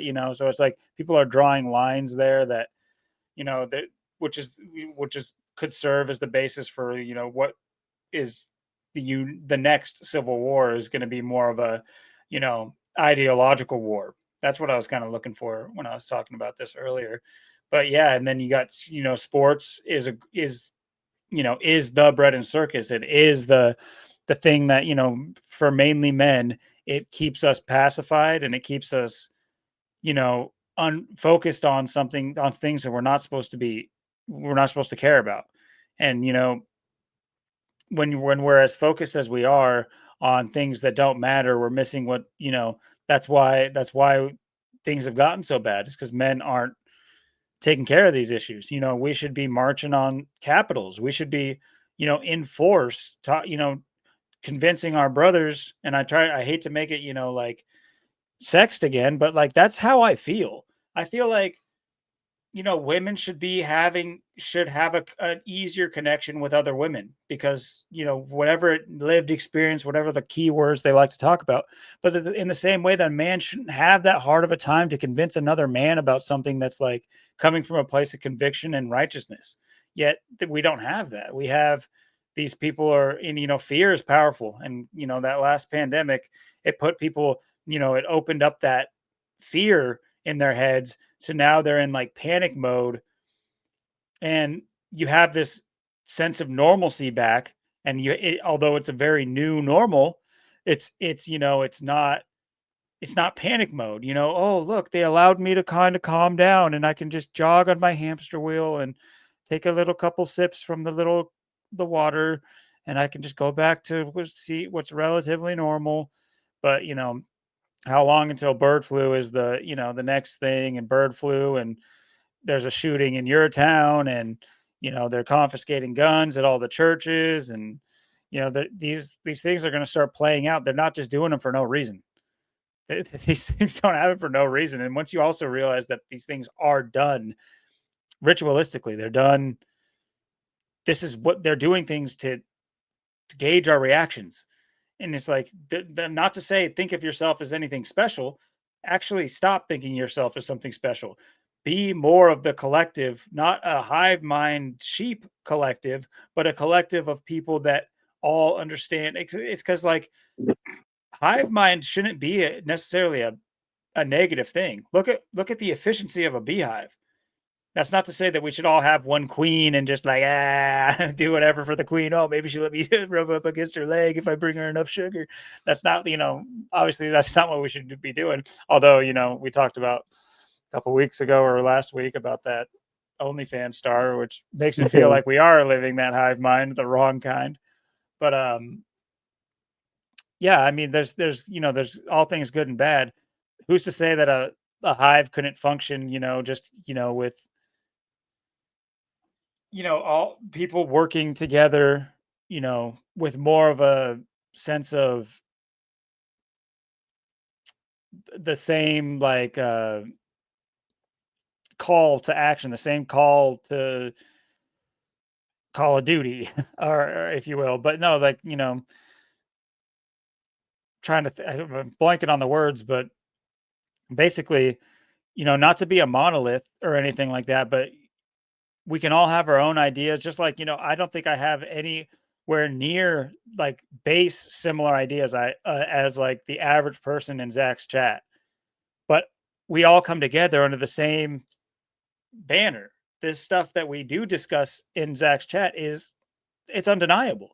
We can see it. That is the leg up that we have. We need to, instead of getting into the chat, because this happens often in his chat, which we can talk about. Maybe actually we should can this for a full episode about like the negativity and like the negative pull that you'll see in community and where that comes from, and maybe how to avoid it, because that is our goal moving forward, is to have a larger sense of community. We're going to have to deal with these things head on. But you'll see that happen, and it's just like, why can't we focus on what we agree on, what we know to be true, and push that out? Because the more people that feel that way, the more momentum you get, and then those other things can go by the wayside. Once we're marching and once we're doing stuff, who cares if you think the earth is flat? It's like that right there. Who cares how you feel about it? You're not on a flat earth channel. Go to a flat earth channel and talk about that and argue with the chat. But the fact that that even comes up in the chat is just like, it's like, I kind of get what you're saying. It's like, but it's like, no, Zach has exposed an entire psyop of your life. And you think you understand it so well that you can just say, oh yeah, but. No, stop saying, oh yeah, but, and stay where we're at. Stay with the psyop of the world and stay with trying to fix that. And once we start making some headway on that, we can start tackling these other things. The day we force our controllers to open up the vaults of information, and we're able to, find out for ourselves, the day we're able to sail in a straight line and go see Antarctica for ourselves, this is when we can rest on our laurels. Not right now and fight about, squabble about things that really it makes no headway. It's like, anyway, that might have been a bit of a rabble, but I think you kind of get what I'm saying here. No, you're 100% right, and I think we will do something like that, maybe like for next episode. Where we just talk maybe more about that aspect, or aspects in the community, or the chat, or what we see or what we think. I think it'd be great to go over a lot of that and talk about that, and we'll definitely probably do that for next episode. But We might have our first guest next episode too, who has also been involved in that negative side too. So that might be a perfect topic, actually. For those of you who don't know, I'll give you a little shameless plug real quick. But King Richard TV, look up his YouTube channel. I might work on. I'll get a little banner up before the end of the episode, hopefully, or I can just go to his channel at the end of the episode. We can shout him out. But he's requested to kind of be our potential first guest on the podcast. And yeah, we'd love to have him.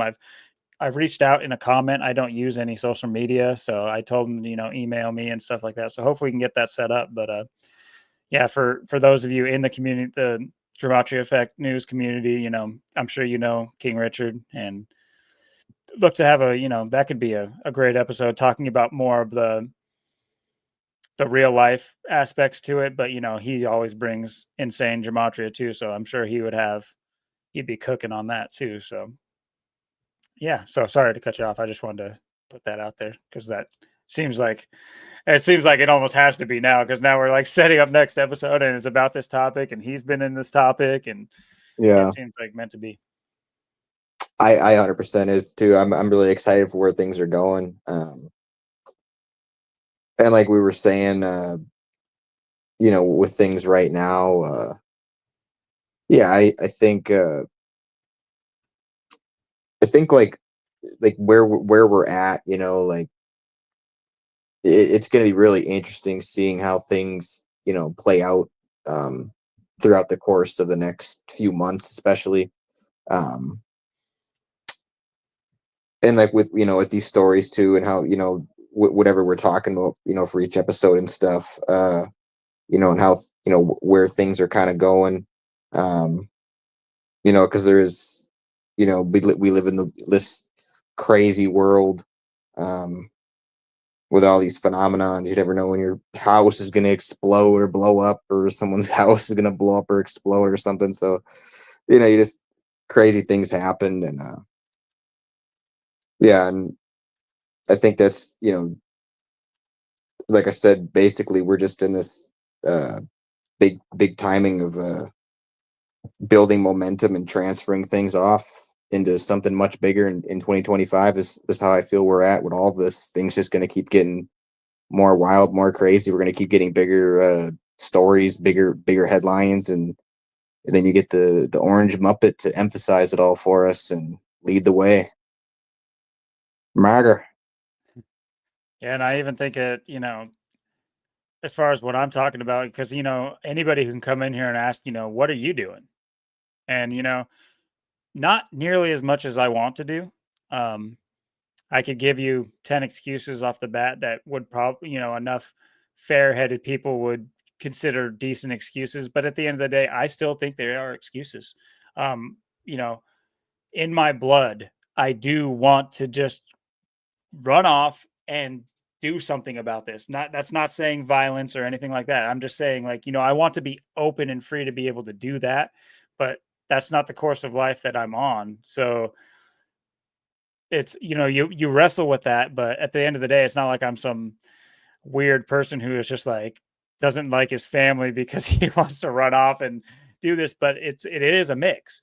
Um, so it's more now because of my situation, because of where I'm at. What can I do?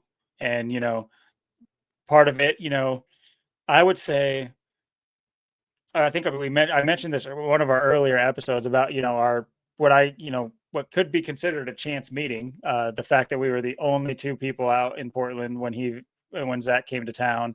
We're out there Yep. on the street, and you spoke, and Zach spoke, and I was riff raffing with the people, and we got some people to we drew some eyes, and it was definitely an interesting day.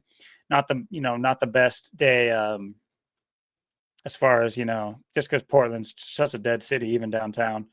But anyway, never mind all that. But just the fact that we were able to meet up, and initially we didn't exchange information, but after that, I had such more like of a call to do something. It's just like, don't let this slip. It's like I talked to you about how it's one thing to, because I had known you from Zach's channel. You'd call in, and I knew who you were enough, whereas you maybe only you didn't know me. I donate in this chat. That's about it. But there's just a difference of like meeting somebody and actually seeing how real they are, and seeing like that these things are more than just a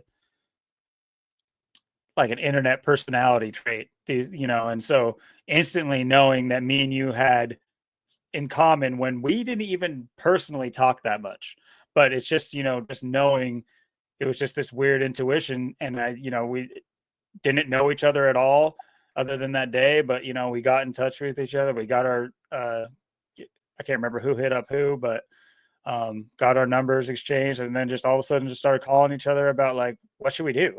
We need to do something. I haven't, I don't know anybody else that would ever be willing to do anything like this I say all that to say that this is a start. If you come in here and you ask, what are we doing? What am I doing? This is a foot in the door. This is, me putting myself out there and you putting yourself out there more than we were before. And, with plans on doing much more. So that's my 2 cents on that. What about you? Yeah, I agree 100%. And, it's amazing, when we met up, back in August there, and we, just, instantly, how we came together, and, we were just clicking, we were just talking, we were just flowing, we were just in the zone. Instantly. It didn't take, anything for, it was like automatic, and it's this one thing even about myself, I much rather meet people in person. It's way more powerful, and it's way more important, and there's so much, when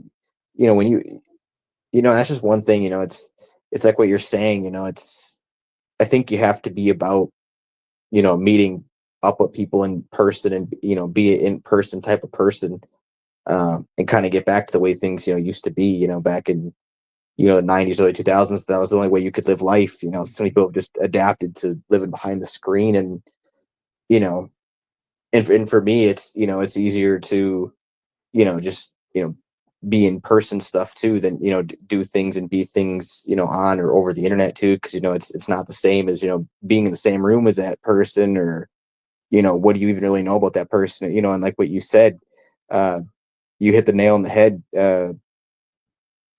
times 100, because what you said is, who else would be willing to do this, who else is doing what we're doing. And that's really the biggest point too, because uh you look at, how this, how just with me and you played out, making this channel, and um everything that we've done, and it all starts with wanting to do it, and wanting to do something. But then also at the same time, it really shows you who somebody really is, you know and who people really are, who the real people are. um because you don't get, really, I mean, how many people, like you said, come out to meet in person? You barely ever get anybody. Most people, they ain't gonna um go out to the street corner. They're not gonna speak on a mic. They're not gonna put themselves out there. And and there are consequences for it. I mean, I have to go through everything I got to go through for it. But to me, it's the only way. I mean, it doesn't matter to me. It's just like I told you before. I mean, I don't, none of the any of the, really nothing to me at this point really matters. It's revolution or bust, and that's just how I feel about it at this point in my life. But uh, it's just, it takes, it's just, you just have to have the right mind. You just have to have the mind. um you have to be someone that's, regardless of who you are, you just have to have the mind power to, do stuff, and just want to do stuff, and then just, and that's what it comes down to. And I think if more people were, uh, like you said, just want to do something, or, want to actually, figure out, just anything, even, it just takes the small steps. And I think most people are just afraid to take those small steps. And once you take them, you'll just keep taking more and more until you're running, jumping, flipping, flopping, doing it all. So that's just how I see it. And what's so interesting about what you said too, because it's completely true, but you're coming from you're still young, you don't have children or anything like that. And on one end you'll have, people with children. It's easy for them to make that excuse. I have a family, I have children, I can't just go do this. But it's just like, turn that sentence around. You have family, you have children. you have to do this. Right. Like, what are we talking? We need to understand what we're talking about here. I think I should just go along with tyranny. I think I should just go along with with my rights being stripped and becoming less of a man in front of my family, or less of a less of a sovereign being and leaving even worse situation for my next generation. I'm okay with that, because I just can't do anything because of my family. No, you have to, because of your family. If you really, if that's, your thought process. We need to have that shift with men. And obviously everybody's welcome, obviously. And it's not to say that there's not some real strong women out there that could definitely beat me up and all that fun stuff they like to always have to talk about, the extremes. But yeah, no, it's come one, come all. Who cares? I don't Right. care what your background or anything like that is. If you're, like you said, revolution or bust. If you're down to march, if you're down to speak up, if you're down to spread truth and spread knowledge to those around you, this stuff will catch on. The more times there's just a rando on a street corner with nobody around him, we need to change that dynamic. We need to surround these people. We need to make a fuss, make an uproar, because that's how they do it. They get all these paid actors surrounding, their made for TV flash mob in public, and make you think these things are all real. And so it's just like sheep. We go with it. And we need to be able to do something similar. We need to take a page out of their playbook without, obviously doing the evil act, but in as far as moving the minds of these people, because we're not the psychologists that changed these people's minds into what they are now. We can't use those same tools. We can't use those exact tools, but we can use similar methods in order to kind of use what's there. Because I'm self-aware enough to understand the inundation that I was under up until pretty recently. I considered myself, fringe and all these topics, but I didn't know the main things that, like, people, once you wake up and go on that journey and you start to see things for what they are, you realize that there's no stone that does not need to be unturned. Does not need to be turned. They all need to be unturned or turned. Do not leave a stone unturned. There is more and more and more to find. Not to say to fill your head with junk, but to grasp how deep this goes, and realize what kind of spell you were under, and why would you be under such a spell just randomly? No, there are spellcasters, there are rulers that keep you in this state of mind psychologically. This is a methodology based system. Yes, there are magical, so on, quote unquote, elements to it, and things that might not be easily explained. Alchemy, ether, all these topics we could talk about all day. The topic that people do know about and freely understand is psychology. They need to pay more credence to psychology, and just, you don't need to become a psychologist. You just need to know what the psychologists are capable of. Then you'll be able to understand what has been happening to you. And once you wake up from that, join the cause. Realize that these things are playing out on the daily, and there's a reason for it. And they do it by a code. They do it by a magical system, and you need to start to understand that system, not to use it necessarily, but to avoid it, not even avoid it, but to fight against it, even for your own sake. Yeah, I think the biggest thing is, people. I think the biggest thing that's missing, why people, why people like us are so rare, is we've lost the touch of individuality uh, by leaps and bounds, really by light years. It's really sad, but like, even the way, someone like me, I conduct myself, I just don't care what other people think. It's just the way you have to be. I mean, if you want my personal opinion, I mean, just be, you have to be the biggest savage the world's ever seen. Just be the biggest savage you can possibly imagine. It's really what you have to be in this world. For those that don't know, I every January 1st, every start of the year, I always cut my hair, at the real start of the year. The real start of the year is April 1st, April Fools, but just for the calendar year, I always cut my hair once a year, and that's how I do it. It's just something I've just kind of made into a tradition.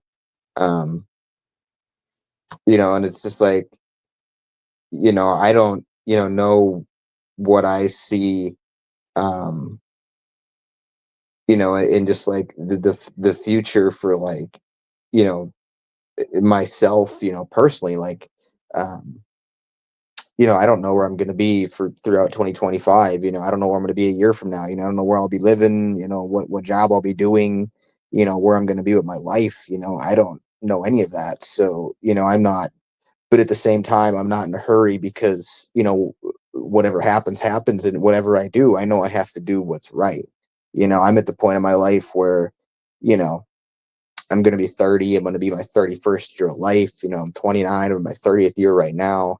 I'm at the point in my life where what I want to do with my life is I just want to do things right. I want to do what makes sense. I don't want to do something stupid. I have enough life knowledge built up. I've done a lot of things. I know how people are. I know how the world has changed. I know where I'm at with things. I don't know necessarily, all the near details, and it's just kind of like, I don't really I kind of more just let life and the world kind of guide me, because it's really hard to know what the right move is when you're dealing with these people, and that's something I've um had to realize, quite a bit. Is It's just like these people just, no matter where you go, no matter what you do, they're going to jump you and make you look bad, and make you, just it's frustrating dealing with these people in the way the world is. You just have to just do your own thing, really. It's the same thing, like, even, the future of it's kind of exciting time. I'm kind of giving it, till like April right now. It's like around my birthday, and then maybe decide, by around that time, what I might do, or where I'll be living, or what job I'm going to do, or where my life is going. Right now, I'm just kind of keeping my head down, like I said, keeping my health up, staying sleeping, and making sure I'm taking care of myself, like pushing hard, working out hard, trying to, improve maximum, strength, the importance of stretching, staying healthy, um, year round too, is like huge and critical for me right now too. What I'm really focusing on, just mainly that, and even, like, the future too, not just even for myself and my own life, but for the future of the channel too. It's exciting times, with like King Richard next episode, and talking about all that stuff, and all the things to look forward to, and you know shout out to Zach too, and thank you to Zach too for all his hard work and everything he does, and all he's done for us in the community, and also, of course, giving us those subs, the subs he gave us. It's a big boost, big help. And yeah, 48 in the last 28 days, which I can tell you that, that's really the last 2 weeks or so was the bulk of that 48. So yeah, I mean, that's like doubled our channel, just for his. I think he gave two different shout. Actually, we were in chat too, and he also shouted that. Also, I was in chat one time, which you might not have been in, and he also shouted it out again. So he's just been huge. Zach, I'm talking about shouting it out, and that kind of put us on the map for a King Richard, to kind of find out about it, and decide to. He asked me in chat, about joining us for the podcast. It's just that Zach was ending his stream, and so I kind of cut off the chat there, and then I realized that his social media only extends to things I don't use, so I left him a comment on one of his videos, which, oh, that's what I can do too. Bring up his YouTube and But yeah, big thank you to Zach, obviously, and you know, even this guy meeting in Portland. If for those of you who don't know that story, which is not really a story, but he did a sweepstakes, and the max prize was a Blue Yeti mic, and there was only so many people on a certain tier that donated or whatever for to I didn't donate to win anything. I could care less about winning anything. I was donating to help his cause. But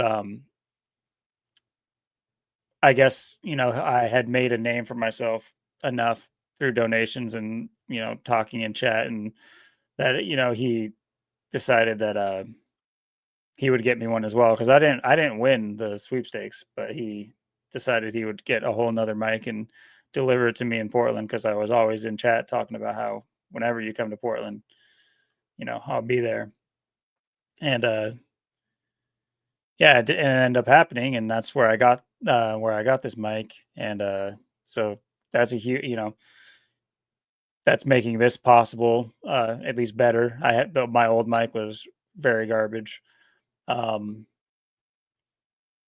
it's either that or I'd be using a headset, but not to say it's not possible with a phone and everything like that. But I do think it's nice for me to be able to present and all that, with the setup I have. But anyway, yeah, huge shout out to Zach, and his shout outs are huge, and hopefully we can get King Richard on. Uh, Yeah, and and it's interesting too. I don't know who is our closest people that are subbed and people that are watch us too. I don't know who the closest is. If anybody that's anywhere near would ever like to meet up or something too. I don't know who's all in like the local area who'd be down or who even wants to come out here. But because interesting too, because you got a house there in Washington now, and we talked about hanging out this week too and meeting up, and you know, so I'm looking forward to that. It's good that we're doing other stuff too. It's not just a Portland meetup. Just we're coming together on our own terms. I think that's the biggest thing that's missing right now too. People is doing that, and like I said, if people do that are out there and close by and want to meet up or something too, it's something we could look into. And um, like I said, I don't know who's all that close who would be willing to come out here, but um, because I mean, it's just that it's just there's just so few of us. It seems at this point that really are like I've always been someone who wanted to just go meet like-minded people. I don't know. I've always been the community guy, the guy that wanted to go meet up and do that. And then you get through all these years and you life passes you by. It's like I'm sitting here going, wow, I just knew I was rare, and I just couldn't believe I was that rare. I can't believe I'm just such, I'm like the only guy that's like going out doing things, and um, that's what I look back to, that day in Portland, that's, to think if we never met up, to think if that didn't happen, none of this would be happening right now too. So that's something I think about quite a bit, how, because this to me, like right now, this is the biggest thing I got going on that I look forward to is doing these podcasts and, getting this information out, growing our audience, working together, building teams, because this is all you can do right now. It's like I said, even my own life, it's just, I don't even care about, things like money right now, because it's not even going to matter. I mean, when it's digital currency, you won't have no money. You won't be able to buy a gun. You won't be able to buy food. You'll be fucked. You'll be double fucked. It ain't going to matter. So,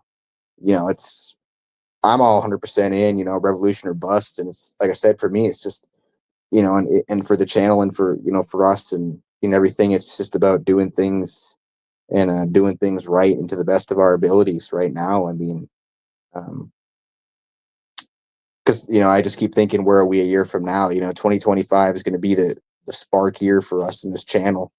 It's going to be the year we um really I think take things to the next level, because things are going to go to the next level whether we want it to or not, whether we like it or not. It's about to happen, and it'll be right here, calling it out bit by bit as it happens.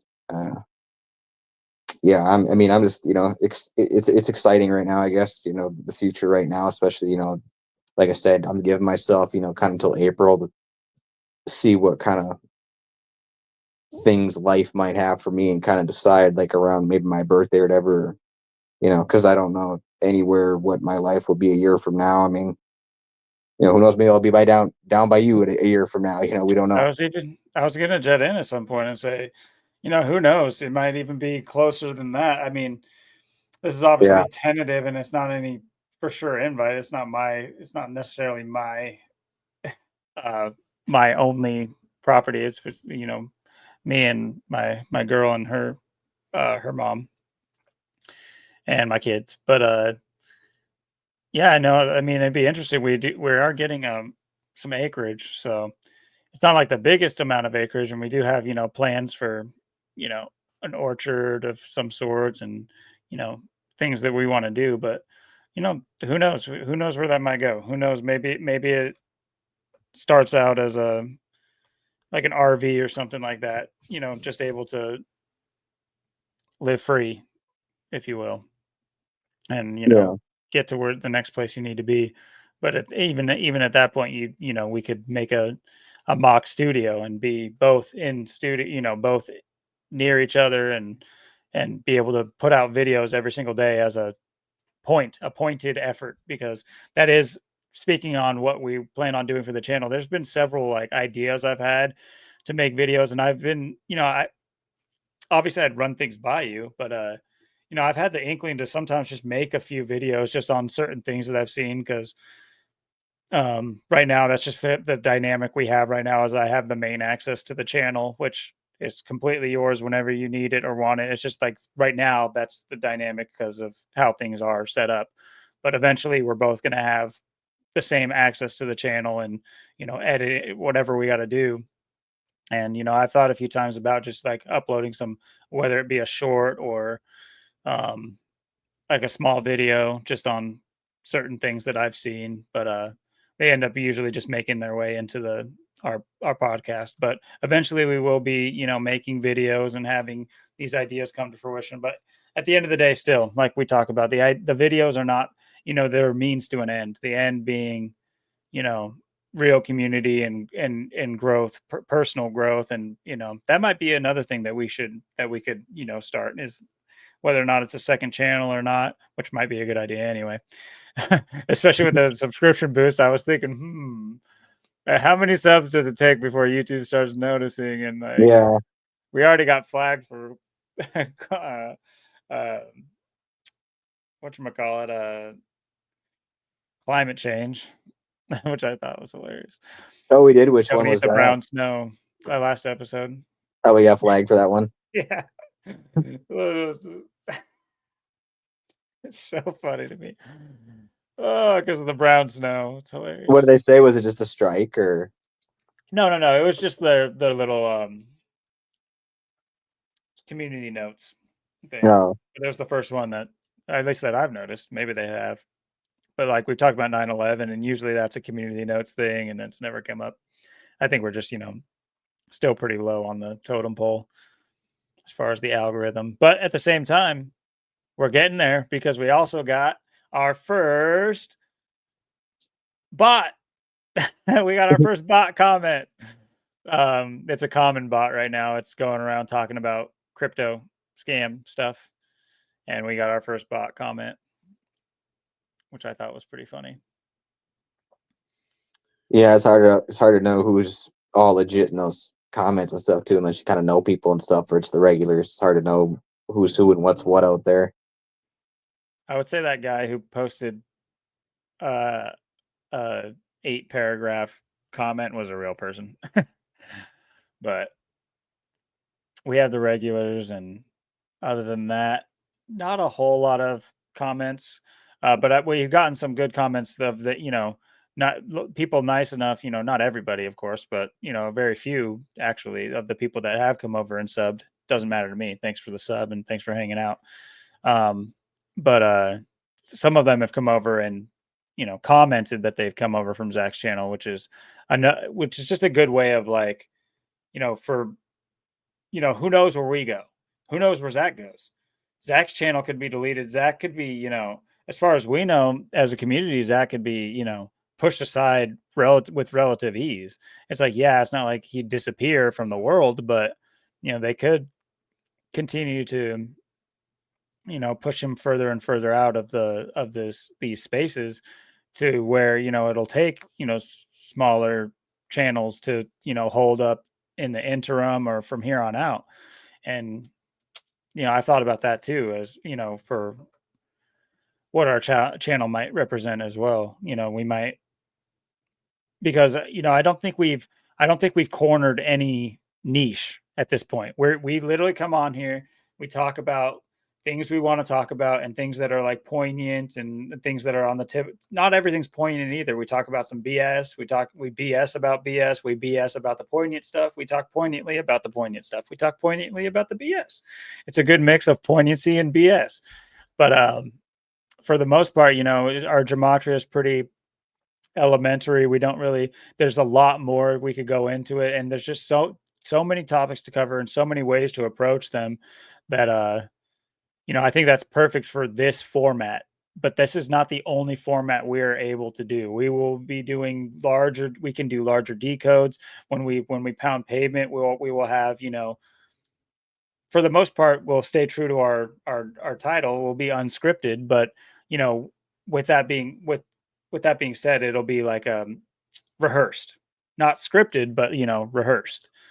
So there's certain things that we can riff off of for hours. So talking to people on the street should be no problem, because these things just play out. One thing plays off another, and for me, it'll be the actual. I don't have fear of public speaking, but it'll just be actual, initial butterflies to clear out, and I'll be good to go, because I don't really have any problem talking to people. But yeah. Yeah, I'm the same way. It's not so much about us having the problem. It's more about people having a problem with us. You know what I mean? It's just like, oh, you're not a COVID tard like me. You're not a mask tard, or oh, you're not a Trumper. Oh, you don't like Klaus Schwab and Elon Musk. I think they're the greatest people ever. I think they're the best leaders ever. Dr. Oz is my hero. Not in Kansas anymore, that's for sure. Yeah. Yeah, everyone gives us different receptions, but yeah, I think that like I said, I'm excited for what's coming. I think that I think we're just reaching that hinge right now. I think we're on the hinge of having a lot more people too that want to even come on and be part of the podcast, and people that are bringing more information to us too, what other people find or what they want us to talk about too, because I'm kind of half and half. I like to talk and say what I got to say, but I'm also a great listener too. I like to listen to what other people have to say and see how we compare and don't compare, like something you brought up earlier, which I agree 100% with. We just have to get over our differences. I've brought this up before. We're all just people. We're all just people. No two people are exactly alike. We're all got our strengths and weaknesses and things that we know and things that we're better at, and that's why you just have to learn to combine all that. I mean, whatever, it's like you were saying with even like the flat earth, it's not something, that, it's like, where's the proof either way? It's just like, let's look at what's going on here on earth, and then we'll maybe we'll get to that later if we get to it at all. Maybe we'll figure it out. Maybe we won't. What's really going on? How much land's out there? What's what are the stars even? What's the sky? What's anything? So like that's the way I see it. It's like I kind of stick to what I know, and then what I don't know, I might still talk about it, but that's just what I say. I just say I don't know. But I might think it's very interesting, but I don't have no answers for you. And if I do have answers, all right, there's some gematria there, or there's something else there, or something else that connects, or dots that align. I point it out, and then I go from there. It's and I think that's what people can really see from our channel. I think a lot of people, if you watch, our channel, it's not exactly like Zach's. We go over a lot of the same stuff as Zach, but it's different at the same time because we're all just people. We're different people, and there's a lot that we add in, and people learn from us. 14 episodes in, and I know a lot of people have. We've definitely got out a lot of information that I don't hear or know anyone else talking about. I don't know anyone else that's ever talked about the ring and the Mhm. way that we have, and I broke down and you broke down. I mean, we did a great job with that, and that's something I've never heard anybody talk about or mention. So I know we've done a phenomenal job so far, and just we're just scratching the surface, of how amazing we can really be. Yeah, with right now our opportunity, I would say, is limited, but that's with the expansion of opportunity, that'll just give us more chances to kind of flex our abilities and see what we can do with it. But yeah, completely agree. And yeah, moving forward it's definitely there's excitement. And yeah, for our first the our first calendar start to our calendar year coming up, and seeing where having that be a good indicator point for a year from then, or a half year even then, down the line, seeing where we're at, being able to gauge the growth and things of that nature should be exciting. And once again, just one final, maybe not the final one, but another huge thank you to Zach for the plug, and just what it's done, initially. And there's the potential for trickle in as well, for people that catch his earlier videos um later down the line and hear his shout out. So that shout out's really more than one shout out. It's kind of like a forever shout out, because it lives on that video. So anybody that goes on that video at any time might you know feel compelled to check out our channel. And who knows where we're at by then. Maybe we'll have such a much more palatable product, perhaps, because I know that a 4-hour podcast isn't for everybody. But we do appreciate the people that do hang with us and check us out, no matter how long you listen or whatever, or hit us up in the comments and um, give us ideas, tell us what you're thinking. And by the way, I just a quick little disclaimer: that's not to dissuade anybody from talking about any topics.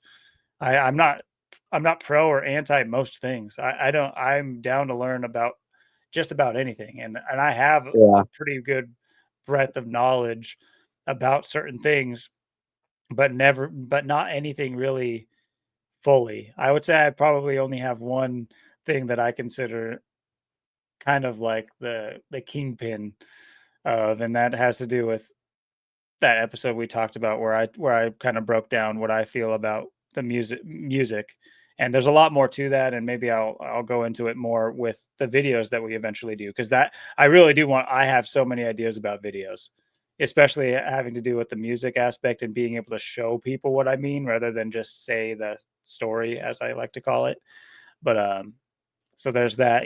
That could be a whole playlist, on our channel. yeah, And we'd have our live stuff on our channel. um, that's exciting to think about too, the fact that we'll eventually do lives and have potential interaction in the lives. And yeah, all these things are super fun and exciting to think about. And sitting here at the 2-hour mark, I'd say that gives us a pretty good window to discuss our next topic, which, since we're talking about our mix and smorgasbord of what we like to talk about, let's just fly right into the next one. I know you've been doing some digging on some of these stranger, or maybe not stranger, but less known or less talked about or less um, thought about secret societies. I guess they're secret for a reason. But what have you found? yeah. Just I had just some research, and not like a ton of information, but just a lot of little things to look at. Um, Overall, just some things we've probably brought up to this point, but we haven't really gone into some of this. We have, I got a little bit on like Skull and Bones, the Committee of 300, the Seven Society. There's the Club of 13, and there's also the 13 Club, which would have been really perfect more for the last episode, for episode 13. But yeah, there's a couple others as well. Just a little bit on the CIA too, the FBI. Not something we've really talked about too much to this point.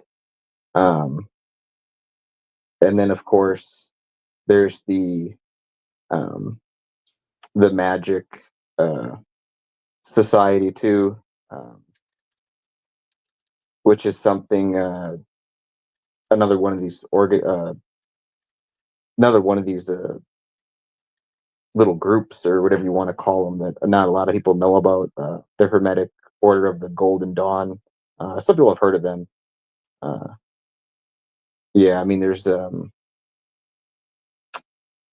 Skull and Bones, which is kind of more of something we've brought up already. Of course, they were, founded in 1832, and they used to publish their membership rosters, where they were kept at Yale's library. Of course, 1832 was 192 years ago.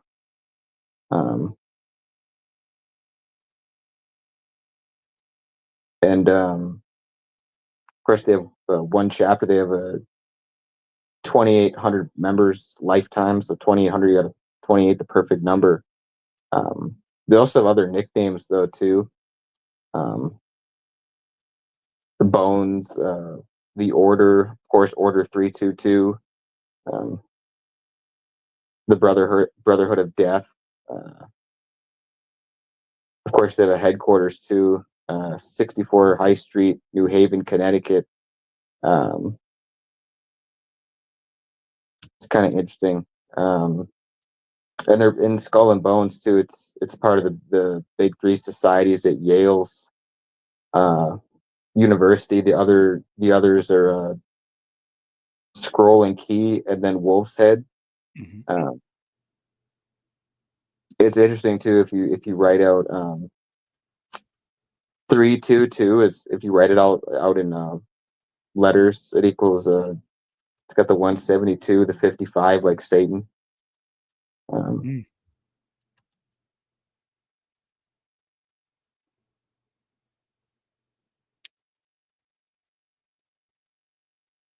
Then a Skull and Bones. For Skull and Bones, Skull and Bones got the 149, the 41, the 202. It's one off of 201. And it's got the 76. But it's interesting too, because Yale is interesting. Yale equals 43, 16, 65, and 20. And Yale's also rumored to have 47 secret societies. So that's kind of interesting with Skull and Bones. And then too, if you write out Committee of 300, if you write it all out in words too, it equals 119. It's kind of interesting. And they're kind of a group that not a lot of people really know about. There's not like a lot of information on them, but they were a powerful group formed by the British in 1727. It's interesting too, because Freemasonry started in 1717, so it's 10 years after Freemasonry. So it's kind of interesting with them. And then another interesting point too, Like what I was talking about with the Seven Society. A lot of people have heard of this or not, but they were founded in 1905. It's the most secretive university in the Virginia secret societies. And they were 1905. Of course, that was 119 years ago. Mhm. The committee of 300 equals 119.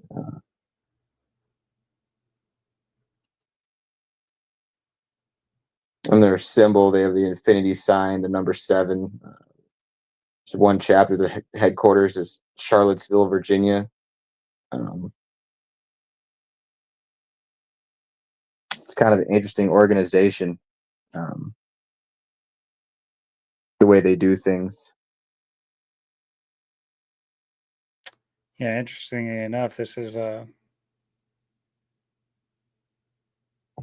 Virginia University of Virginia also goes by the Cavaliers, similar to the obviously like the basketball team we talked about, King James and his son King Charles. The people who fought for him in the war were called Cavaliers, and you think of Virginia, that's like one of our founding states or colonies. So similar to Pennsylvania or University of Pennsylvania we were talking about earlier. That's in Philadelphia, which is one of the earliest colonies. But yeah, I personally have not heard of this one. We'll just show some of the imagery so people can get an idea. And now I know they say 7 here, but this honestly looks like a tool from Egypt, or at least Egypt air quotes. What is that thing called?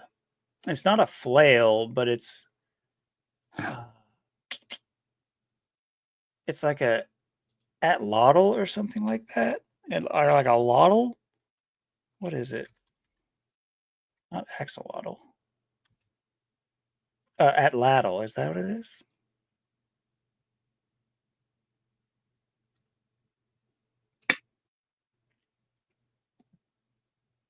This one shows it all the way. I guess these don't really depict how I've seen them before. I've seen them more like angled at a different angle before. These show like a different angle, but it does remind me of that weapon. Anyway, maybe not. Actually, it's like a horseshoe there too, and then an A, and then the 8. Yeah, the ohm A8. symbol or whatever. Got 3 stars.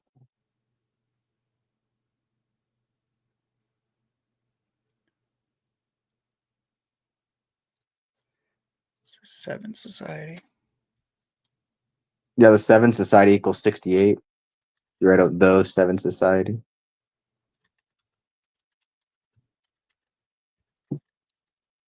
Gotta get that. Yeah.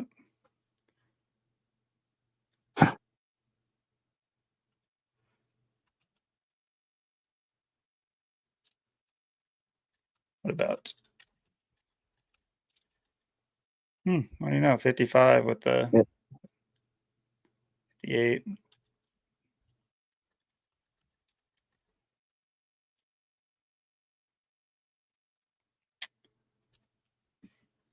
What is 7 and then society too? I don't know if I've tried that one. 46.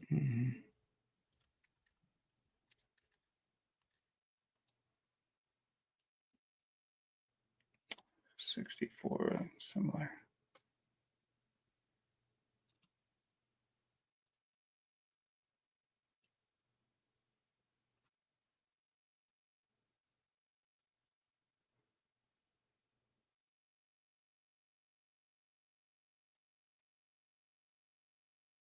It's just this was gifted in 1968. This sundial. Interesting. That's a Go year. figure. It's a big year in Yep. America. Go figure it equals 68. Oh yeah, that's right. 7 society equals 68. Oh man. That's how they do it. Presented June 9th, 69, 68. Time is too slow for those who wait, too swift for those who fear, too long for those who grieve, too short for those who rejoice. But for those who love, time is eternal. But for those who love, time is eternity. Hours fly, flowers die, new days, new ways pass by, love stays. Got some Georgia Guidestones air about it.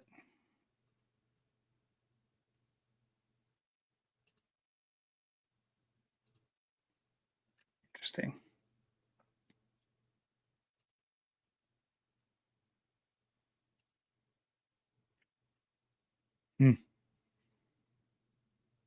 So a lot of these interesting. All their monetary donations are in groupings of 777, are in sevens. So There's the 47. yeah, I've seen that.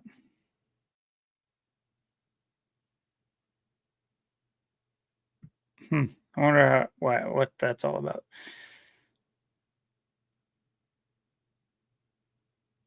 Let's see if there's any big names in here.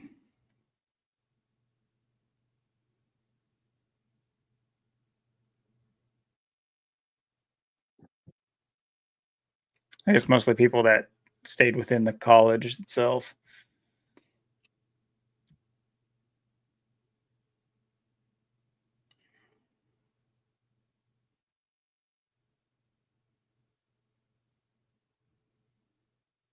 But obviously, you got these University of Virginia, William and Mary, and these are king and queen of Great Britain. So it's just like, what are we doing? Let's escape these guys and then name everything after them. Let's go do our own thing, but like use their namesakes and their arms as our schools. People, it's like we got to wake up to this whole revolutionary garbage. This escaping from that. It did not happen. They're everywhere. They were not our ally at this time, yet we came over and built castles for them or in their name. That makes no sense. It makes zero sense. We did not build these castles, in my opinion, either. And that's what these colleges are. These colleges are castles. That's why Hogwarts is a castle. This is it's just more programming, but it's you got named after people who served the crown. Why would you name your school after a military of the crown when you're trying to be American separate from that? That doesn't make any sense when, put up against the narrative. So this is just one society that, you may not have heard of, and feel free to, give us more tidbits on this, because this is really just a cursory glance at the Wikipedia page. And this is not how I do research, by the way. We're just, we're just looking at these things.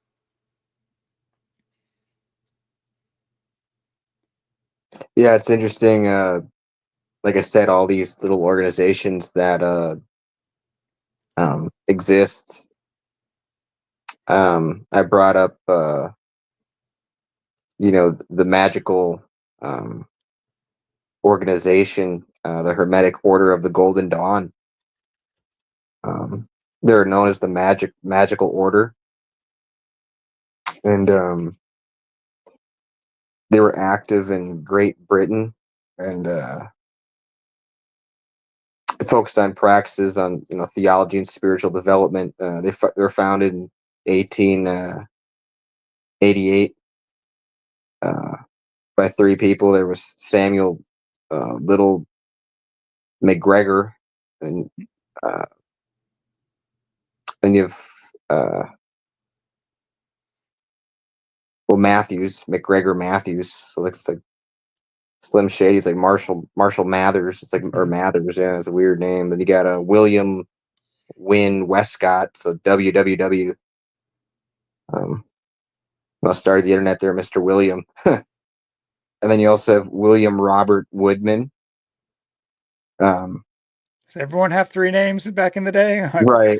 Were they all assassins or something? I must have been part of this too. Austin William Kletchka. I must have been in this mix with these guys. Mhm. My name's not in here though, but yeah, their formation was 1887, 137 years ago, and they dissolved in 1903, 121 years ago. Interesting, like Illuminati on the 121st day of the year, 121. Of course, they're a magical organization. Headquarters is in London, United Kingdom.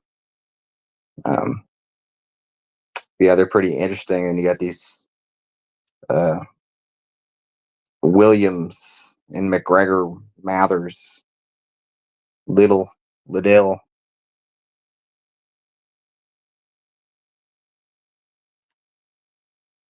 Yeah, they even say that the Lima was inspired by these. So I mean, this is no joke. Like we talk about these things almost all the time, or we mention them often. Thelema and the worship of 93 and or of yeah, yeah, um, and you know Aleister Crowley and his influence on things, but you don't look at the predecessor. You don't hear too much. I have heard about this order, by the way, but I've never looked into it. You don't think to look into it. You don't realize, it's there's always something more to find out about these things. And for those of you who don't know, Hermeticism is based off the teachings of Hermes Trismegistus, who a lot of the times you see the little globe he's holding. That shows up a lot. It's like you don't realize the symbology in everyday types of stuff, but this is the same. People will see it as the globe, see it as our planet, but I do see it as like something else entirely. I see it as some sort of tool. I see it as some sort of like potentially like uh machine or technology. um but regardless of what I see things as, that's not what I was trying to talk about. It's just like this whole picture, they did not make this picture for no reason. Here, let me I guess that's as good as I can get it. But this isn't just like a fun drawing. These things have meaning. All of these different items, they have a symbolic meaning. And a lot, like take portraits for example, like where you see royal portraits, they'll all be holding something similar to that. It'll either be on a staff or just they'll be holding it, similar to like old pictures of like Jesus as a baby. He'll be holding that little globe thing, but it's obviously not the globe, but it's like some weird striped globe, striped ball thing they hold. The point I'm trying to make is it's almost like a code. The art is like a code. They have, if you have the codex, you can sit there and say, oh, that means that, and that means that. That's what this is conveying. But without it, you just take it as art. Well, that's what all art is. Art works off of codes. They have a symbolic meaning for what is in the painting or what is in the art itself. And so a lot of the times it's not about the ruler who's in the picture. They what they derive is a sense of fame for being the person in the picture. That doesn't mean that that's what the picture is for. The picture is to symbolically represent what they're holding, the background, other certain aspects of it. And they are just a muse, which is venerated to be a muse. It is venerated because usually there's like some form of like flattery and through being a muse. Muses are, I'm talking generally about females and the female body in paintings, but the same thing with kings and the more masculine things too. You'll see the most famous Spanish king,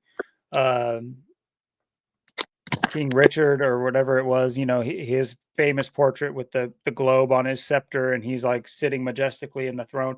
All these things are symbolic. I don't want to get too far off tangent on this, but I'm saying that all to say, look at their picture. Look at what they go off of. Like this might seem like incredibly intricate, but really what it is it's like 20 things to remember and 20 things to understand. And this is going to be the basis moving forward of their codex. And this is based off, this is actually one of the ones that talks about their codex. Actually, I had a picture of it. I read a little bit about this, and this one is based in a mathematical codex, a la gematria. They say it derives from Kabbalah. This specific one, they say it, it's influenced by Kabbalah. Other things, obviously, there's like Hebrew on there. They got Hebrew letterings. They have the astrological symbols, along with geometrical patterns and shapes. But what that ends up making up is the royal cross too. So it's just like, is this because they are royalty that they chose this cross, or is this cross, important for? Are the royals important because they understand the importance of this cross? You have the Christian cross in the middle, but this one on the outside, that makes up the cross, that makes up the image. This is the one you'll come across too in more royal. Like, this is what the royalty wear. These like bubbly crosses, whatever you want to call them. But anyway, just keep that in mind when you're looking at things that are like in the art world, or like because you'll say, oh, this is symbolic, but you wouldn't look necessarily at a painting and say it's symbolic, not for the reasons that it is. And that's remind me, because I've done a lot of research, especially these things all come out of London, or England, but the shaping of our country and England was formulaically done. I'm talking about the earth, the actual ground that we walk on. There was a concerted effort to change the way it looks for specific reasons, and that should be contained in another episode.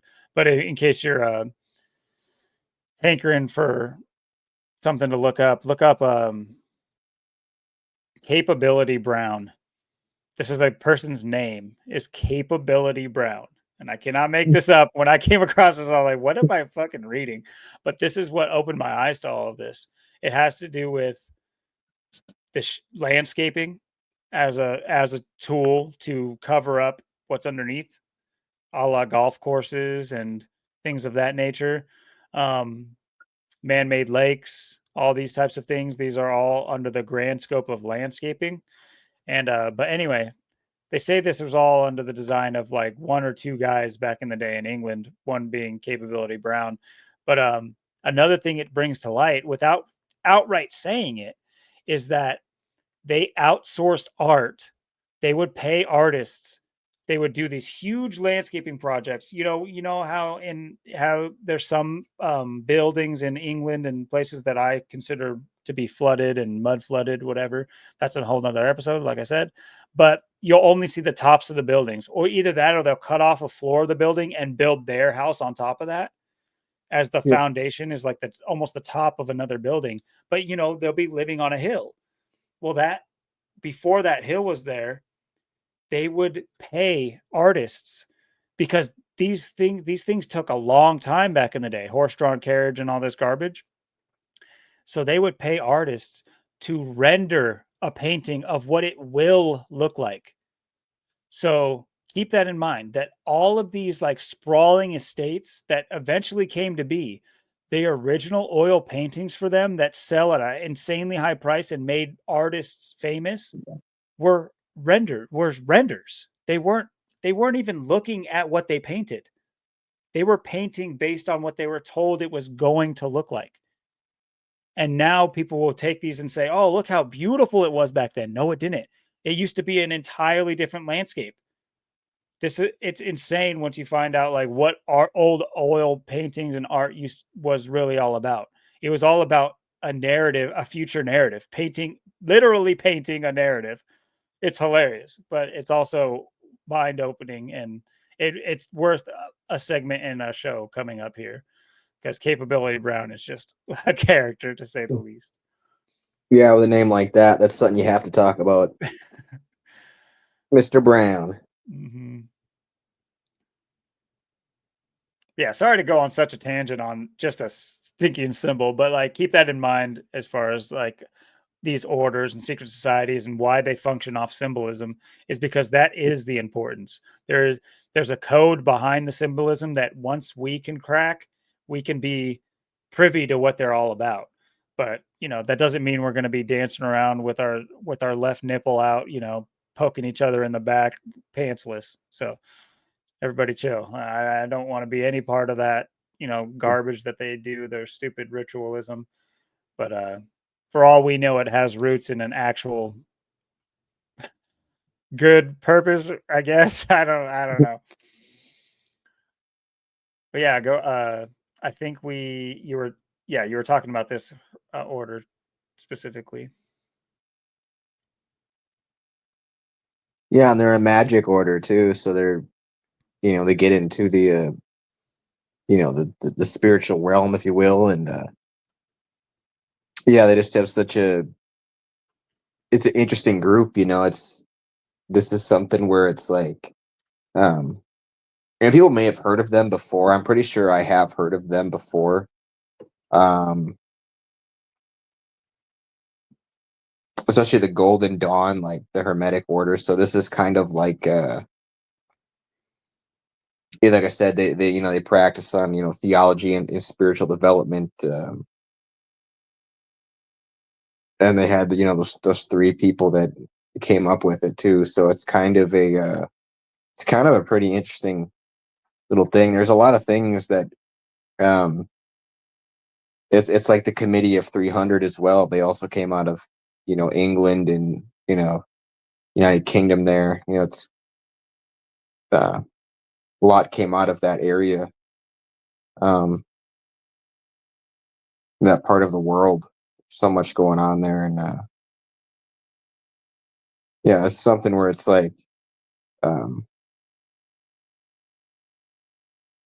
like there's like the seven Hermetic principles. So you have the seven society, and then they're the Hermetic order. So it's like Mhm. you have the mixture right there, of the mixture of the groups.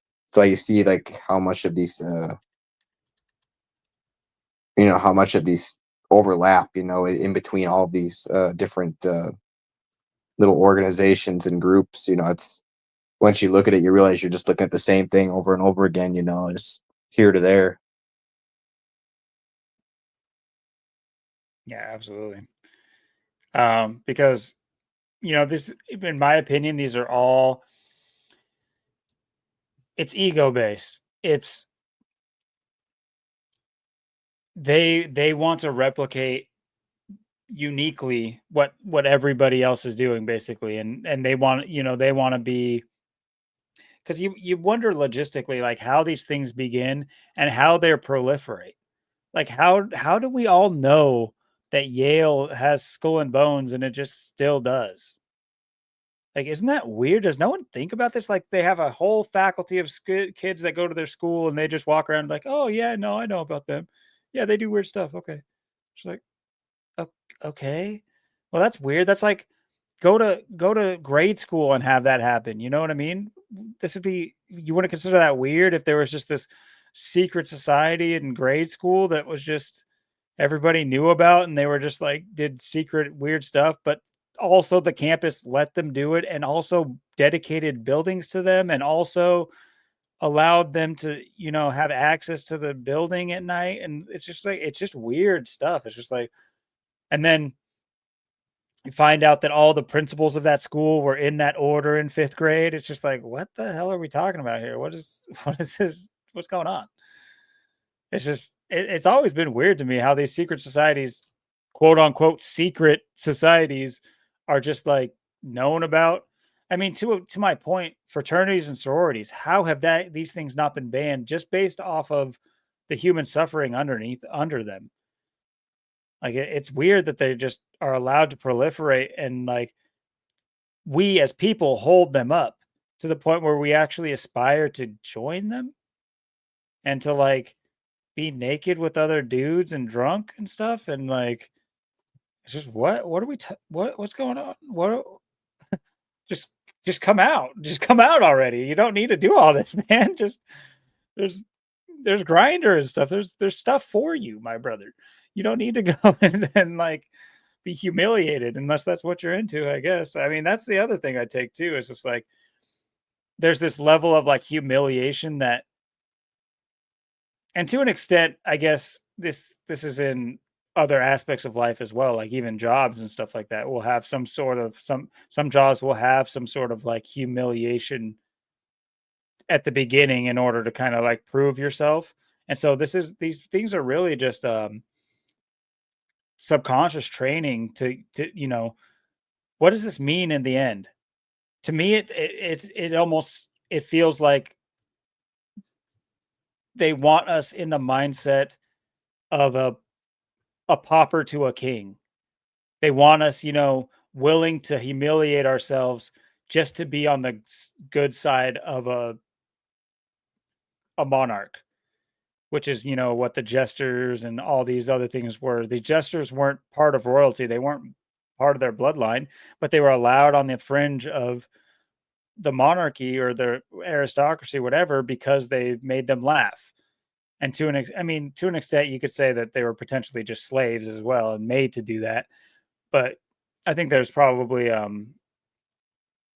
people who were emboldened to do so that they could be seen by their rulers. It's a Munchausen syndrome or whatever it is.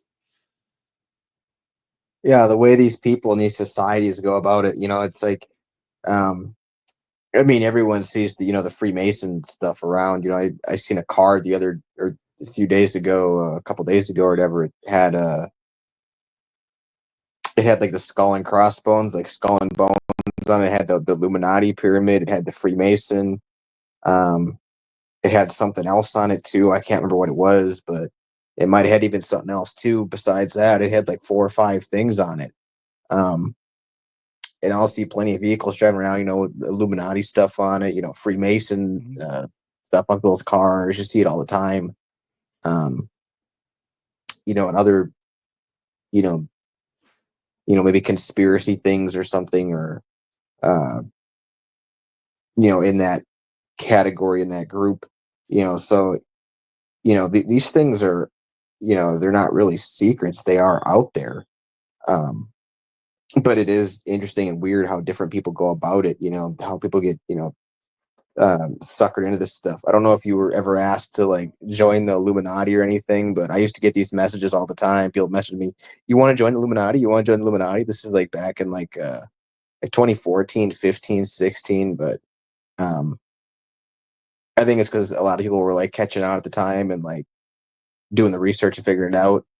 So they're trying to get people to maybe recruit, or who knows how legit a lot of the stuff really was, or maybe it was, maybe it wasn't. But it's just the way they go about it, because it's like, it's just like this is where certain people are just gonna hide. It's like certain people, are gonna hide in the military or the government, or being a police officer, being anything to do with the government, because it's just that's just the place to be. I mean, if you're that type of person, so it's just you never know who you're really dealing with. You don't know who's really out and about and what people are really doing. I mean, you can go around. I mean, it's and just see how much stuff you see in a day, and just like um, I wouldn't say I see it, like a Freemasonry thing every day, but I see it quite a bit.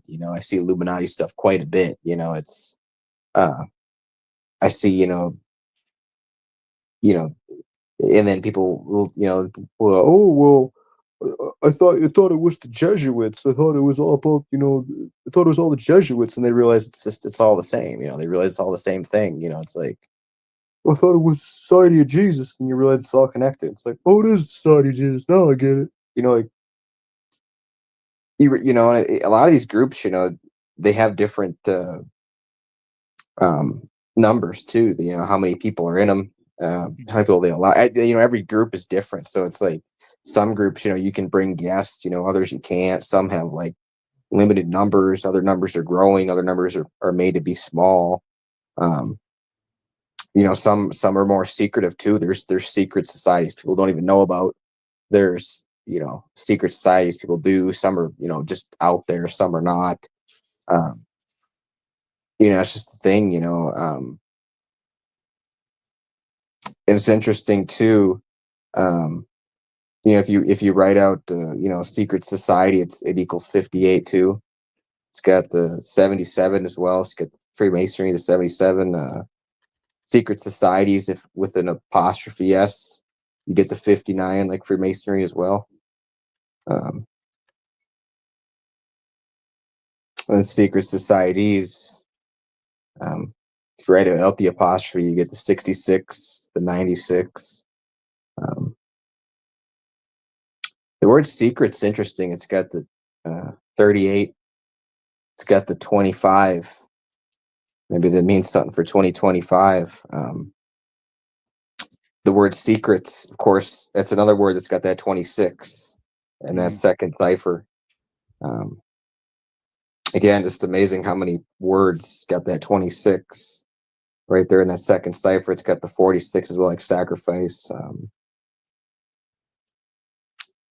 Society's got the 93, the 39, the reflection. You got the 33 and the 96.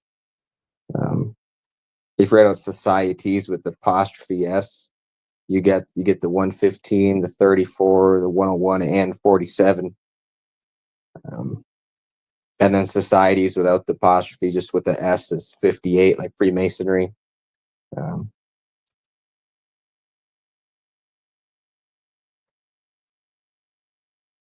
Yeah, so it's pretty interesting.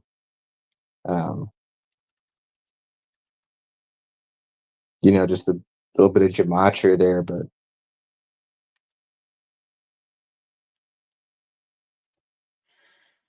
Yeah, I'm sure there's other ways to track their goings on through uh Kabbalah slash gematria, depending on the order. I wouldn't say that necessarily every order uses the same codex like I'm talking about, but this is a worldwide cipher.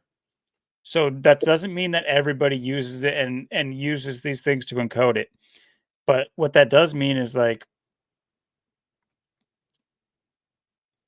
overall there'll be large headlines and large stories. That doesn't mean the secret societies are necessarily beholden to uh these kinds of numbers in their own private doings. But what it does mean is like the things that affect the populace, these numbers play. That's what you know I would say the largest secret society is the Catholic Church, because still nobody knows what the hell they're all about. They still right, think that this is some like, let's, you know, drink blood and eat his flesh, and that's like, where does that even start as a good thing? What I don't even necessarily remember the Bible. First of all, the other interesting part is that Christianity is literally one, it's like one teaching or one separation away from Catholicism. It's not some like no whole other religion. It is a branch of Catholicism, and it is treated as such. That's why you still do the Eucharist. That's why you still do, communion. It's, to an extent, it's actually, they still do like what's it called when you go and talk in the repentance type of thing. In Protestant slash all the different denominations of Christianity, they just do that out in the open. Like it's like it's kind of an initiation. Because I hated going to Sunday school, and so I would say, "Mom, can I please just sleep? Like I can sleep through the music and all the church stuff. Like, can I just go to sit on the pew and sleep?" And seeing what happens in there with all these adults, it's like it's hard to not look at it as brainwashing. I would prefer to have rose-colored glasses and say that this stuff is, legitimate. It's just that what's coming out of it? Where, where are all the good people that go to church, the hundreds and thousands and millions of people that go to church? Why isn't our world better yet? How is our world where it is? I can't reconcile that very easily. And it's everybody's job, not just a religious organization. I'm not just saying just the ones that say they're religious they're the only ones that need to do anything. In fact, that's quite the opposite. Everybody needs to do something. And sometimes especially the non-religious, but it's still odd to me that I've seen such conviction out of these people, but it doesn't translate into like real world good. It's like you hear stories about like the things they do with the funding they get, and that could be perceived as good potentially. There's also other stories where it's not good, and you get like the mega churches where the actor or the entertainer is rolling around in his Rolls Royce and he's got private jets, but the average person go into that church and it's like subscription based. The mega churches, it's insane. It's actually insane, and it's condolences. That's the reason the 95 thesis was drawn up, was this idea. And Martin Luther remained a Catholic. He just called it Protestantism. It's still Catholicism. It's just minus the condolences. In fact, a lot of people don't know this, but Martin Luther multiple times after the fact said, I don't really have a problem with Catholicism. I'm still a Catholic. Basically, I don't know if he said I'm still a Catholic, but he basically explained that I'm a Catholic. I do everything I used to do as a Catholic. It's just I don't agree with the condolences. And he had a problem with the church fathers' method of teaching. He didn't have a problem with what they were teaching, just how they were teaching. And then that and the condolences. That's the only difference. The only things he actually openly had a problem with. So Protestant churches are Catholic churches. You're fooling yourself if you think it's not. And not to mention you see it play out too. You see the Mary worship in Christianity as well. Take the most famous movies about Christianity. They always have Mary as this super important figure, as Jesus's mom or whatever. Anyway, we don't need to go too far into that. I know I tend to dip my toes into big topics and then just stop it. Nah, they're not talking about that. Nice try, but I do that a lot. My bad. But yeah, I consider the Catholic Church a secret society. If you look at everybody knows about Skull and Bones. I would say people know more about the secrets of Skull and Bones than they do the secrets of the Catholic Church. Yeah, certain things are just out there, the Illuminati, the Freemasons, this stuff is just out there. And you brought up a good point too with, people, going to church and wanting to go to church. It's just like, it's like, what is that really doing? It's just like, um, and it's just like, I can, it's just like, the only time it's funny too, the only time I've ever had, my wallet got stolen once. The only time it ever got stolen it was at the YMCA when I was like, it was like in like March of like 2013, because I've had this wallet. I've had my wallet. It's actually the Slipknot All Hope Is Gone wallet. I got it back in it was like June of like 2012, and I've had the same wallet ever since. So I got the Slipknot All Hope Is Gone. Slipknot All Hope Is Gone little wallet, but picked it up at the store back in, like I said, over 12 and a half years ago now. But the only time it's around my possession was one time, and that was not long, like 9 months after I got it. It was like March of like 2013 when I got someone somehow grabbed it or took it when I was at the YMCA. And then I went back because I couldn't find it, because I went out to like the curb, and then I like, oh fuck, I don't have my wallet. And then I went back in, and it wasn't there. And then I left, and then when I came back, they had it, but then I didn't bother opening up till I got home. And this was like a month before I turned 18. So like I opened it up, and all my money was stolen out of it. But I always think of that story too, because it's funny. It happened at the Young Man Christian Association, and how bad that place was. 'Cause people there always would steal. Everybody would steal. There was so much theft. Um, I had a buddy too. He would come along with me too, and then he got so many things stolen out of his locker. He got a $300 pair of headphones, Beats stolen out of his locker. Like people there just were so shitty. It's like the gym I go to now. Like I said, it's like a real man's gym. It's not. There's is gonna steal your stuff. Nobody steals your stuff. It's just way better people. It's just these religious people, these Christians, and these people that think that church and all this, fucking bullshit's the answer. It's just like, well, you gotta look at society. I mean, does it get any better going to church? What's really accomplishing? What's it really doing? What are you doing to improve the world? I mean, are you spreading this work? Are you spreading this knowledge? Or are you spreading a bunch of bullshit? It's like, that's what you gotta look at, these people that think they're holier than thou, and oh, I'm better than you.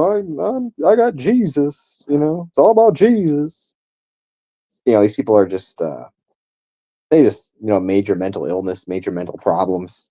Is what I see religious people in Christianity. It's just a shame. So people got to go down that route. The people that hide behind it too, it's the worst. It's like, oh, I can do what I want because I'm a Christian. I can do what I want because I'm getting raptured out of here, and you're going to be left behind because you didn't believe in Jesus. How's that make you feel? Like, yeah, you're just I don't know. You're on cloud nine. You got your head in the clouds. I don't know. People just think they're just gonna magically disappear and get sucked up into the whatever. I don't know. But people got different Well, that ideas. still may happen. I just don't think under the same idea as what Christianity says. But I do There might have a be a theory. mothership over your head if you're getting I sucked up. do, yeah, I do have a theory on that imagery though, of being sucked up. But yeah, anyway. But yeah, no, I agree. And what I can't get past is what I was touching on earlier is the psychology. It's it's rife in organized religion. It's rife in every society type of um gathering even. It's like there's always people looking to have an edge over the masses, and so you have we are susceptible to it, I would say. That's what makes this other echelon of people. It's like take a people like us and twist us enough to despise humanity, and we would want to join the same societies we're disparaging right now so that we can be separated from the riffraff. Because that at the end of the day, right now it does feel like that, but gotta have more faith, gotta have more hope than that. And faith in a better day, not a being. But you know, because in the face of major adversity, there's almost you put it on paper. What we're talking about is practically impossible. So what I'm trying to say is, if you are truly a Christian, what would if Jesus were to come down today? What would he teach? What would he say that we need to go against? Why aren't these things being gone against right now? As a Christian, you should be against all these major corporations, all these major brainwashing outlets, all these the the war machine. You should be against all of these things. But look at how it's subverted. You have like a high likelihood of fundamental Christians being Republican, and Republicans are the war generals. Republicans are the ones that push war and killing and murder and rape.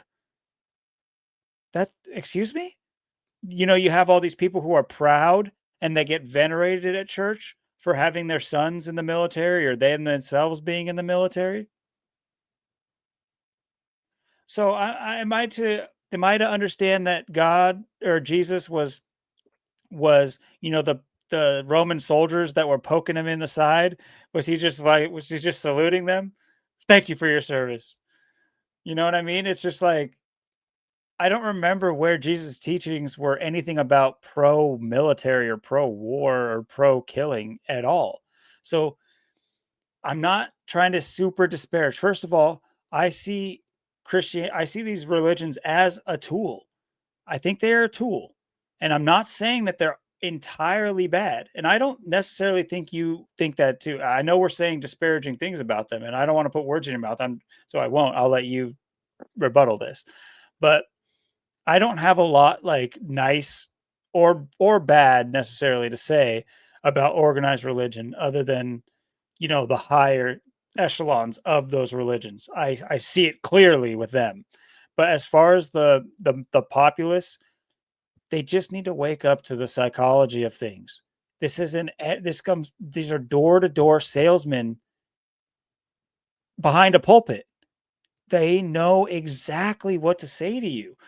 And pair that with a strong emotional tug that the Bible is able to do to, people come out of the womb knowing half the Bible sometimes. It's like it takes a very young child to subconsciously be to understand that the Bible is good or bad, or either one. It's such an easy divisive thing to use, either for good or for evil. But you have the people that, like we'll talk about the pro Bible people. Once again, I just never like everything's great with your religion. Use it. Be what you speak of. And I'm not saying it's all up to you. It's not all up to any group at all. It's up to all of us.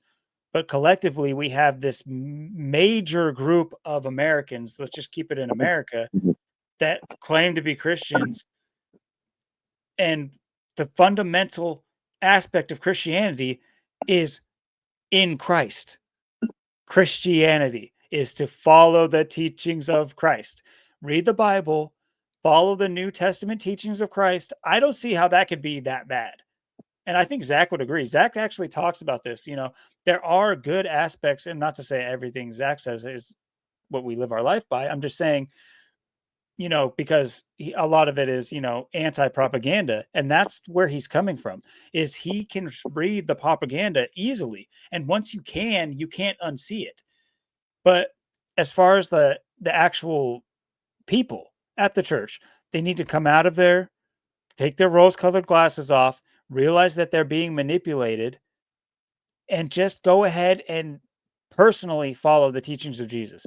Don't be beholden to a priest. Don't be beholden to a pastor. Be beholden to the teachings, and we'll see a change in this world. Truly, not a Christian that is a fundamentalist and wants to change everybody else. That's not what Christianity is about. If Christianity was truly what the Bible, the New Testament I'm talking about, the Christ's teachings, not necessarily the Bible as a whole, but Christ's teachings within the Bible. If everybody, I'm of the ilk that says that if everybody lived like that, it would be cool to be Christian. But the fact that people don't live that way, and it's given the veneration that it receives, and that is such a detriment for anybody that's on the outside. Good luck getting somebody to look at you for what you say you're about when none of those things are achieved in real life. It's just look at what the book says, but you don't have to do it. And half the things are literally just, it's not asking you to do very much. There's some metaphysical stuff that, you could even scrape that off and still just do like the things that are personal, like, whether, what it's talking about with your neighbors and, respect and those types of things. Follow those teachings, and that would present enough of you. If everybody in the church was doing that, what are you going to hate on it? What are you going to say? Oh, these people are too polite. Oh, these people are too forgiving. Oh, these people are too gracious. No, it would be a lot more palatable to everybody. What you have is a bunch of snakes who point a book at you, and meanwhile, they're doing all the things that, the bad guy in the Bible says to do. So, that's the issue, in my opinion, is break away from the upper echelons of the church. Break away from that. You're never going to be the pastor. You're never going to be the pope. Realize that you're being manipulated psychologically. Don't throw out the baby with the bathwater. Keep your book, keep your teachings, and follow those teachings. And we will see a change in the world, because this is a huge sect of people. So rather than getting them to say F the Bible, because I don't think that's possible. Good luck. These people are beyond saying that. And I don't think they need to. Use that energy for Christ's teachings to realize how much you're not following them. Break away from that and try to follow Christ's teachings more. And I'd much rather fight a war. We shouldn't fight a war. I just said all that about Christianity. But anyway, I would much rather fight a war with, like, I don't know. I shouldn't even say that because it just sounds weird. I'm not religious in any way, but personally, I would rather fight a war with, like, people that follow Christ's teachings rather than, like, some anarchist, like, evil, things you hear about in war. I don't know how that was just a pointless throwaway comment. But anyway, yeah. So, I mean, as much as we might disparage organized religion, and everybody can get it. We're not an anti-Christian channel. We're not an anti-Catholic only. We're not, it's really it's really obvious. It's the obvious things that we have a problem with. It's not, necessarily the entirety of what it is. It's just with the world the way it is, to see such swaths of people not be able to make an impact when we're fighting for scraps. We're fighting to get people to realize these things on, like, tens of people, and they have a massive ocean of people that if 10% of them were to wake up, imagine that. Yeah, exactly. It's just like, it's just like the point we bring up all the time. Some people that, whether they're religious or not, it's some people that just, they just know it and accept it to be, like the end of time, the end of times. And that's just the thing. It's like none of this needs to be going on. None of it should be going on. Um, it's just that, there should be more people to, call it out for what it is. But it's like, you know, and they just keep, oh, we're in the end of days, we're in the end of times. It's because they're making it the end of days, the end of times. And if people, you know, would just, it's like I talked about, being, individuality is dead. People aren't individuals. And I think that's, it's just like, it's like God says, I am you, you are me. That's the connection we have here. This isn't, I feel draw out to these, religions and, or Christianity or whatever, you look at these people and it's just like, I can almost guarantee you these people are, just massive followers in their life. They're not leaders. They're not their own individual. I can almost guarantee you it. Everyone's different. Some of these people, they're going to be, in the military or, maybe the police, or maybe just, they just have a job or something where they just, you know, they just do what they're told. They just take the orders. And I think that's the biggest thing. You look at these people and it's like, you know, for someone to stand on their own, when it comes to religion or anything, or someone to stand on their own and, to go their own way and to do their own thing, you know, that should be everyone's motto. There's too much um people looking at, it's like I said, government is a place for people to hide, but so is religion. you know so many people hide in the religion. They just hide behind it, or they just use it for whatever.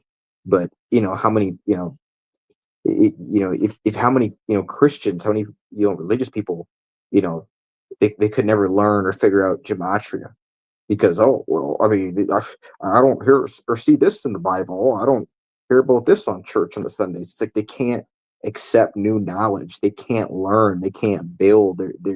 It's like I said, it's like a very dangerous, sad, like mental illness where you just put up this block. It's like, okay, I know everything. I'm done. I'm retired. There's nothing more to learn. There's nothing more I can do.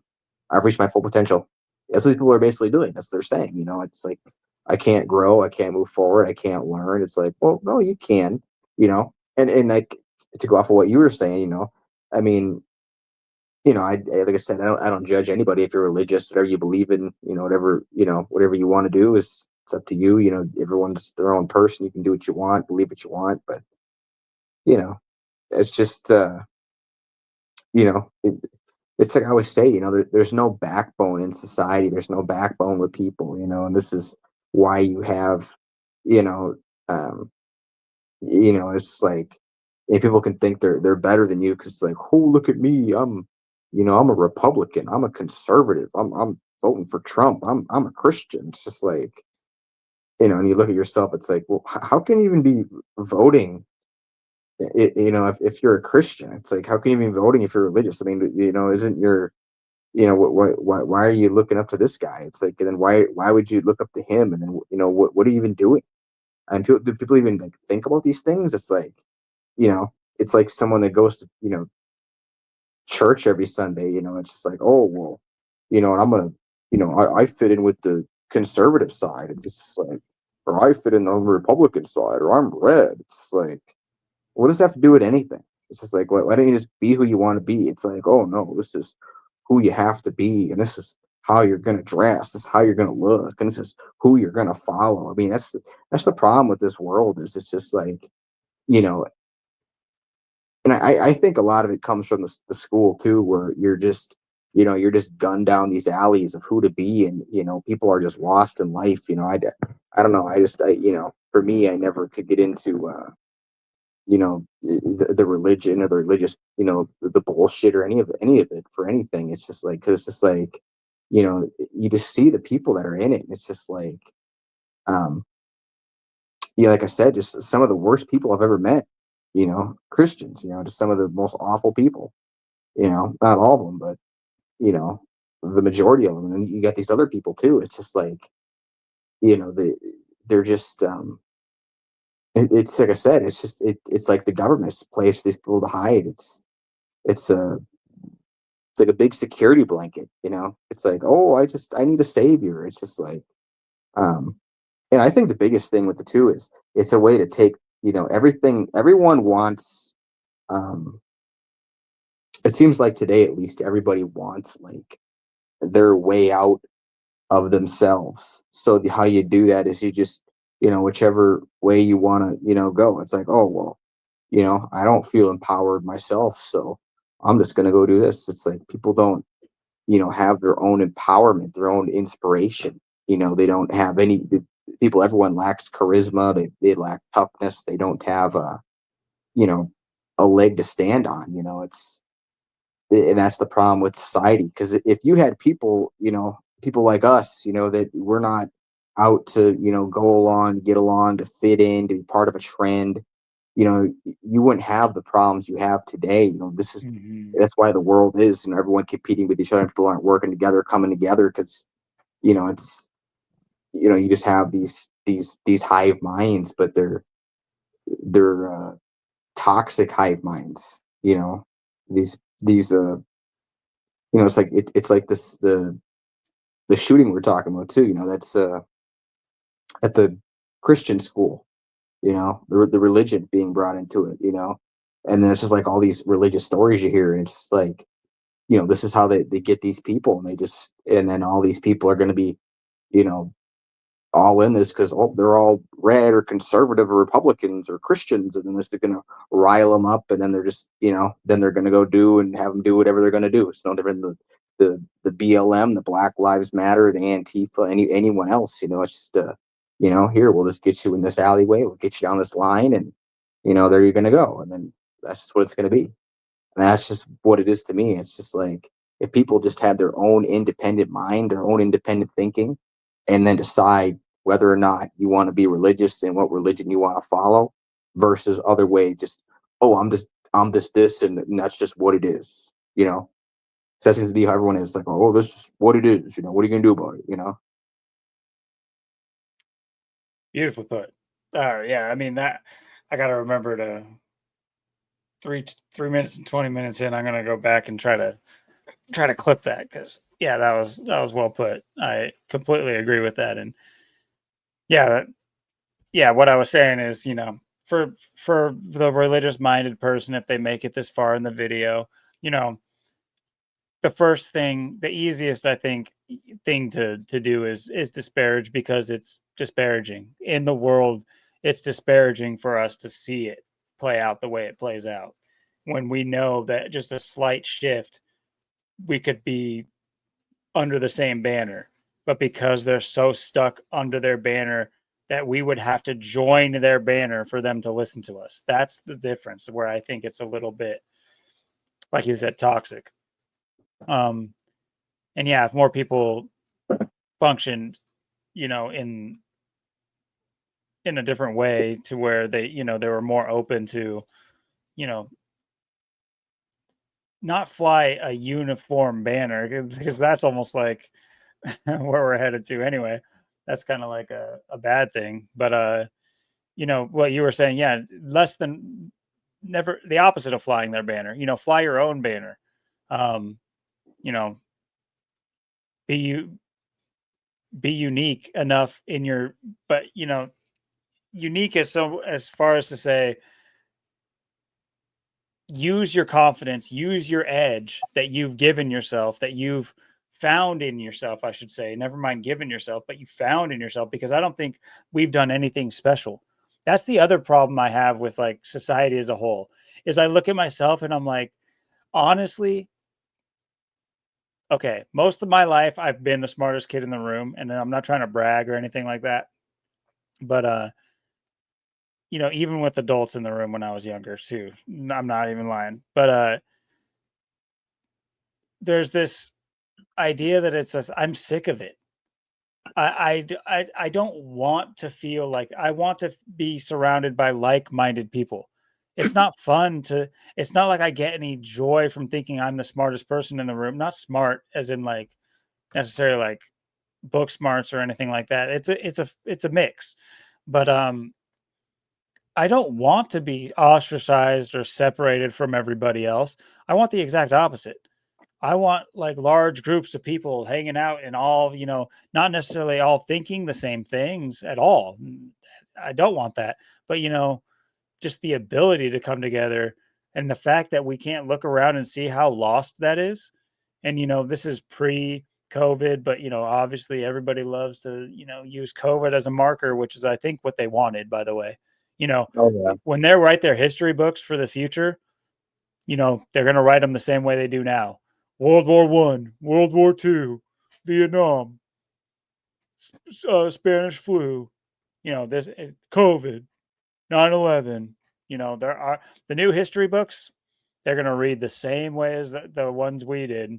We had to read. So that's how I see that. Anyway, but yeah, we as far as like working together and towards a common goal and common purpose, I would love to march side by side with so-called Christians. It's just the ones I want to associate with are the ones that actually, follow the good aspects of that. Because in a way, any group you get with like a call to action, maybe not a call to action, but any kind of like modus operandi, any kind of like system of how they function, it can kind of be seen as a religion, no matter how small, honestly. It can kind of take form of a religion, but it's like basically how you do it. I don't want to, if the community that surrounds Zach, I don't see Zach as the president. I don't see Zach as my mayor. I don't see him as my like authority figure. He is the authority on a subject, I would say, but he's not my authority, unless he hires me, in which case, I'm a great employee. But yeah, it's there's levels to things. It still doesn't mean on a human scale he's anybody's keeper or boss or like king. It's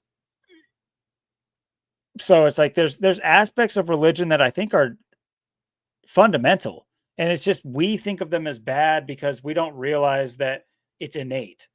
Like people are born more followers. I don't think that you can necessarily change that. I won't say that.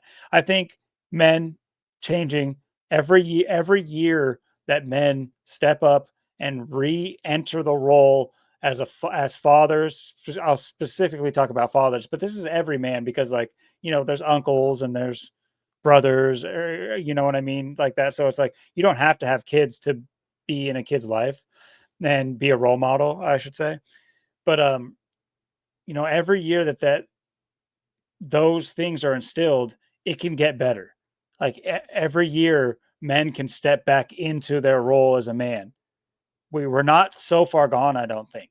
I think there's enough people that, especially with the way things are going, I think people are going to be rejecting the way things are going so much that maybe a message like this would reach their ears better. That, because obviously this isn't we're not fresh and fit podcast right now. I'm not just saying like, yeah, dude, misogyny is back in style. That's not what I'm saying. I'm saying men specifically, that there's a role that they play in society that I see clearly being a man, and I see how far it's been twisted and tainted, and it's even affected me. I've become less of a man because of it. I've been burdened by it. I have, fallen into that for part of my life. So it's not like I'm just on the outside completely shitting on anybody. This is, stuff that, has affected me, and it's kind of like still affects me because it's because I don't have those like what I consider like an innate automatic response that a man should have to certain things. But, I'm working on it and I'm working towards these things, but I don't want to just be a talking head. I want to, practice what I preach. But that takes work, especially when you're at a deficit because you've let things go. Man, it's real easy to let things go. One day turns into 5 days, turns into a month at the snap of a finger. You look in the mirror and you say, Yeah. "Oh, I'm not going to do the same thing I just did yesterday. Tomorrow, I'm going to do something better." But then tomorrow, you make a quick excuse. "Oh, it's only 2 days. It's just a 2-day break." Tomorrow, you don't even realize you made that same excuse because you stopped looking at yourself in the mirror to say it to yourself. And before you know it, a month's gone by and you're a month behind, whatever we're talking about, whether or not it's, working out, making progress in something that you're working on, or this anything, uh and generally the things that come good in life take that everyday mentality in order to achieve it, or at least to easily achieve it. Maybe not easily is not the best word, because I think the sense of achievement comes from difficulty, but you can lose sight of that because things that are easy in life don't come with difficulty, obviously. And so the appreciation levels are lower, and you learn to appreciate the dopamine, the fake achievement, instead of the real achievement. And how I'm like how I'm like 50,000 foot view into what I'm talking about as far as men go, is that I just see us more as the catalyst. And, obviously women can think otherwise, but it's not against women. It's just I see men as the catalyst for major change. Personally, I think good or bad. I think, obviously there's the argument, you take us all away, take any gender all the way away, obviously it's bad. I just think that, the impact that we can have for good is it's right there, and we just need to have a certain sense of kind of what I was just talking about, pairing difficulty with achievement rather than, you know, fake it's like fake achievement. What's paraded, on the the carrot on the rope in front of our faces, and we're just slumming it towards it. No, it's like we should look to do bigger and better things, and we should look to put ourselves in uncomfortable positions, and there's micro levels of that and there's macro levels of that, and work on the micro, work on what you can work on, get accustomed to it, and those bigger things will be easier to do. And I'm preaching to myself right now too. I need to do what I'm talking about. And do you ever get the feeling that, like, once you put things out there, that's the cork coming off? So it's like it forces you to, that this is kind of what I'm doing. I'm kind of using this as, like, to hold myself accountable, Yeah. which you shouldn't need to do. I'm actually talking about not needing to do stuff like this. Like, you should be able to do this without necessarily doing this. That's where I actually, that's the point I was making about being a man, is that's where what a man, I think, is a lot mental. I think it's actually more Yeah. mental necessarily than physically. Physical comes about from your mental. I Exactly. don't, like, as soon as you are able to push past pain because you realize it's mental, you can work out twice as hard, and that's the strength aspect of it. But it also has to do with your patience. It also has to do with, you know, all the other things. Anyway, I've spoken enough. Yeah, no, you're 100% right.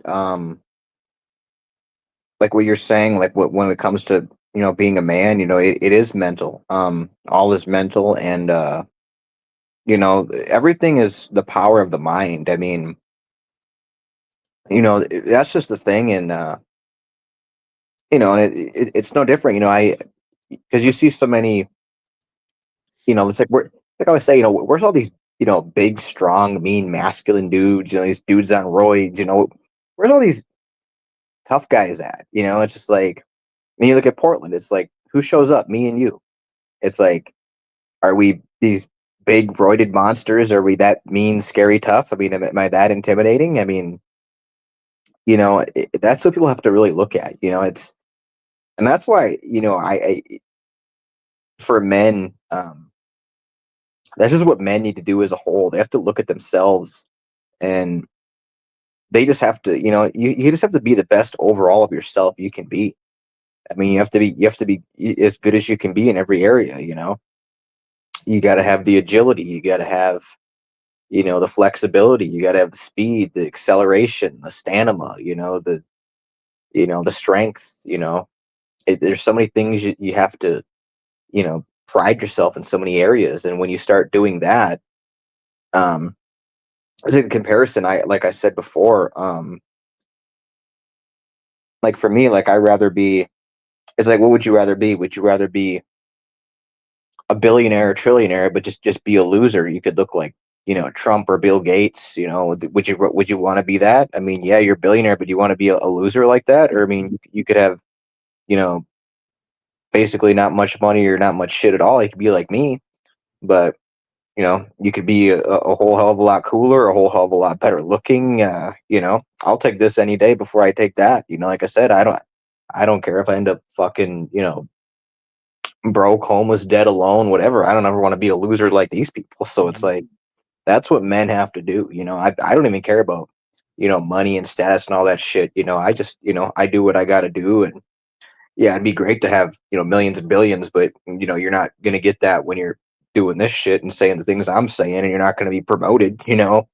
So that's the way I see it. It's like, well, I'm not going to even worry about that. It's like, and soon that shit's not even going to matter anyway. So it's like, it just matters, you know, what you think in your mind, and then how you kind of just go about, the best overall of that. It's just, life is mental, and for a man, and that's just the thing I've noticed that most men, it's most men are just, they just don't have that mind power, or it just seems like they don't. But I don't know, it's just, it's really weird. It's like we're in this, it's like I was saying, it has nothing to do with what you look like. Your mind is everything. Because there's people out there that are like, and that's what some people are like. I always heard, even my boss, in Wyoming, when I was doing moving and stuff, was like, well, not everyone can just be like you, Austin. I'm like, well, they should at least, take notes and try. It's like not everyone can be like you, but it's just like, well, why can't you? It's just like, what do I do that's so amazing, that's that hard? It's like, how many world records do I have? Am I that amazing? Is anything I do Crazy. that hard? Is it that much? Am I that scary? Am I too intimidating for you? I mean, it's just kind of where I see it. It's just like, I feel like I'm like this 10-foot tall monster walking around, like I'm just unstoppable. Because that's what I see in society. It's just like these people are just they're not where we're at. They can't do what we can do, and for that reason, we just have the power over them, regardless of everything else. You know what I mean? Yeah, you saying that was like honestly a little spooky because yeah, I mean, every job. I mean, this is what I'm talking about is not some like rocket science or like some like huge edge I had over anybody. It just comes down to like my own set of like ethics and morals as it, when I'm talking about like the jobs I've had in the past. What you said was almost exactly verbatim what would happen is I'd have a manager or somebody explain to me. It's just like because I would either be not aggravated, but just be like wondering why people can't just like I know I find an easy way to do things and realize that no matter how I taught people the best and easy way to do them, maybe there's a better way, but like for sure, I'm not objectively the way I do it is better than you for multiple reasons. Why not just do it my way? No, it's not my way. Why not just do it this way? It's so I'm not some rocket scientist that just came up with this like complex engineered way of doing things. It's literally just I saw that this is easier. This point A to point B is better here and this and that. And but yeah, you're gonna have managers or whatever come up and be like, yeah, well, not everybody can do it like you. It's just like I don't understand that. I'm not saying I don't want it's like in those terms, it's like I don't at those times I don't want to be it's almost backhanded. It's like, oh, you're in your in an echelon all by yourself. So, you should be the only one working efficiently. It's like, what? Why? Why don't we all work efficiently for the better of everybody? And this would play out in, like I said, a micro level. I've worked my whole life and this has been pretty much happened everywhere I've worked. I've been like the best worker. And this isn't I'm not espousing yes, be the best worker, but a lot of the jobs I've worked have not been for corporations, by the way. I've worked for corporations, and even then, I was, I put myself out more than I should have, just because I have a sense of pride in my work, not pride as in like an evil thing, but it's almost maybe you could consider it that because it's almost like it's like stubbornness almost. It's like I refuse to look the same as the guy who doesn't know what he's doing, and it's just like obvious he doesn't care. So in that aspect, there's no real incentive to be the way I was. You know what I mean? But that the incentive is in you. It's not necessarily on the paycheck every month. It's not necessarily with how your manager talks to you or the separation from your other coworkers. It's you. When you go home, are you like, oh, I'm so glad I worked today and acted like a loser piece of shit at my job? I can't imagine the people who do that think that when they go home. I'm sure they don't think about it at all, but that's almost to my point. It's just like you should have some sense of pride, not the evil sense of pride, um, not full ego pride, but a sense of morality and ethics with like just about everything you do. You should hold yourself to a high standard. That's the best way I could put it, or at least hold yourself to a standard that you see fit. That's not that's conducive to the betterment of the people around you. And that's the way I always say it. So yeah, when you said it perfectly, when somebody comes up to you and is all like, well, not everyone can do it like you do. And I would think the exact same thing. I'm like, what are you talking about? I'm not like, I didn't just reinvent the wheel. It's just do it this way. Shut up. Tell everybody to do it this way. I'm the best. No, I'm kidding. Right, and I've had the same thing too, where it's like every job I've been to or I'm at, it's like I'm always like, the best worker. I'm always, and that's the thing is I get tired of just like dominating the competition. I get tired of just dominating the competition, dominating people. It's just like when I did asphalt construction, in Wisconsin, it's like nobody could keep up with me. Same thing in moving. I wasn't even there for 2 years. Had like uh 530 moves, and like second place was like in the 300s. Like um it's like nobody can like keep up with me on my level. It's like Ubering too. I'm always like at like 99 or 100% satisfaction. It's just like I'm on my own level. In my own league. It's just like everyone else is just and then you just get these people. It's like, well, not everyone could be like you, Austin. It's like it's not like what I do is it, there's nothing that I do that should be that much or that hard for anybody, and everyone has their limits to what they can do. But and it's just amazing because it's just like how many people I've heard this from. I've you know worked with people that were in like the Marines and stuff, and I've worked out with like Marines and stuff and other people, and it's always the same thing. It's like nobody can like you know keep up with me, or like if at best they're like equal with me, equal, or they I'm just like always just dominating the competition everywhere. And it's like God, it's like, well, I don't, it's not like I have any, like I said, I don't have any world records. I'm not that amazing. I'm not like competing for like any of that stuff. It's just like, and then I look around and it's just like, huh, I'm amazed at like where I stand in society. It's like to where I thought I was, my whole life, and to who I thought I was going to be. It's like to see where I'm really at, and to see where I'm really like placed and how I'm doing. Like, I feel like I'm just on top of the world. I feel like we're like untouchable. I mean, and you got to think about it. How many people, like how many people would, a lot of people they don't want to put the work into. They don't want to really work for it. They don't want to really you know get in the zone of whatever they're trying to do. And I think it's like what I brought up earlier too. Like, I know whatever I do in life, especially at this point in my life, because I've made, I've been around, I've done things, I've tried things, and I've learned. And I have a pretty good knowledge uh, experience at this point in my life.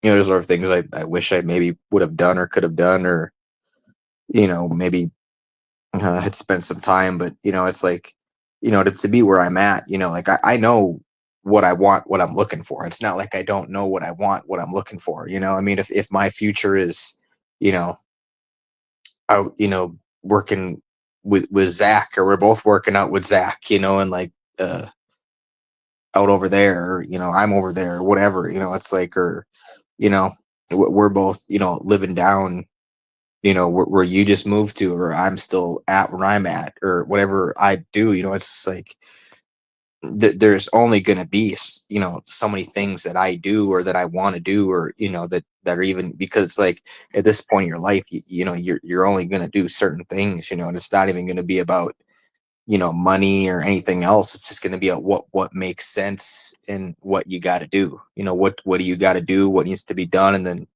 you know where are you at with everything else. Like, that's just where I'm at. Like, it's like what makes sense, what is the right move. Because I think a lot of people, uh you know whatever they're focused on, whatever they care about, they're just they don't really have much uh leeway with anything. It's like if you're someone who is you know it's just like you're gonna have all the people when the new year starts. They're gonna join a gym, they're gonna get a gym membership, they're gonna work out, but are they gonna do all the little things that you have to do. It's like, yeah, it's like you can't, you have to stay up with it, but you can't just, work out. You got to stretch too, so you have to, build muscle, you have to stretch, then you got to stretch, you got to build muscle. There's so many things that, things that they don't teach in school, things they don't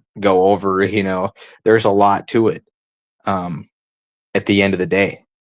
So, for someone to say they're just going to start something or do something, well, they have a lot to learn. There's a lot to think about. There's a lot to know. It's not like you just do something and it's like, oh, there's nothing to it. It's just like, unless you're like, I don't know, Mr. Perfect or something, or Miss Perfect, or just a genetic freak or something. I don't know. But, it's like, and I think that's, where humanity's at as a whole. I think if you look at humanity, that's where humanity's at as a whole. You got people like us, we're top tier, even though, we're not, we're not genetic freaks, we're not millionaires, billionaires, but we're on top because we have the mind. And that's what you can't take away from us or the people in this community is we have the mind, and, the mind over everything, and everything else at the end of the day, no matter what the situation is, doesn't even matter when it all comes down to it.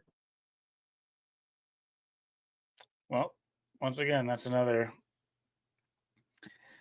quotable right there, and I can't think of a better uh, cap on episode 14, because I think when it comes down to it, yeah, we all need to start setting goals for each other, for ourselves, and meeting those goals, and just keep going, pushing until like I keep saying, the micro will join up with the macro. It's like if if we work on each other or work on ourselves, that's gonna that's gonna be what we present to the world, which would will mesh with the other people out there working on themselves, and a communities can reform, I should say, because I think this world was more into community not that long ago, and I don't think we're so far gone. But like I was mentioning earlier, it takes work, and we're now behind. And once you get behind, then once you realize that you already weren't willing to do the work to get behind, now you got to do more work to get out of from being Yeah. behind. So that's the mental side of things. I mean, it's physical as well, but yeah, we got to start somewhere, and we got to make changes. But yeah, I think that's a perfect place to wrap it up, especially with my camera going fuzzy. But yeah, thanks for hanging with us, guys. Once again, as always, any comments or any suggestions for episodes, future or whatever, or just critiques or F you, I'm a Christian, go ahead and leave that in the comments. The email's been scrolling the whole episode for suggestion, critiques, same idea. Feel free to hit us up there. Yeah,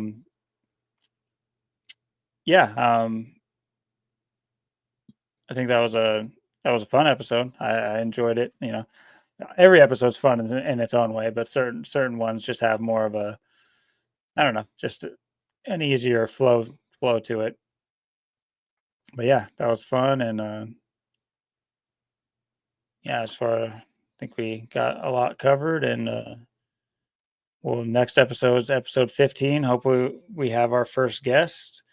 It'll be our winter solstice gift.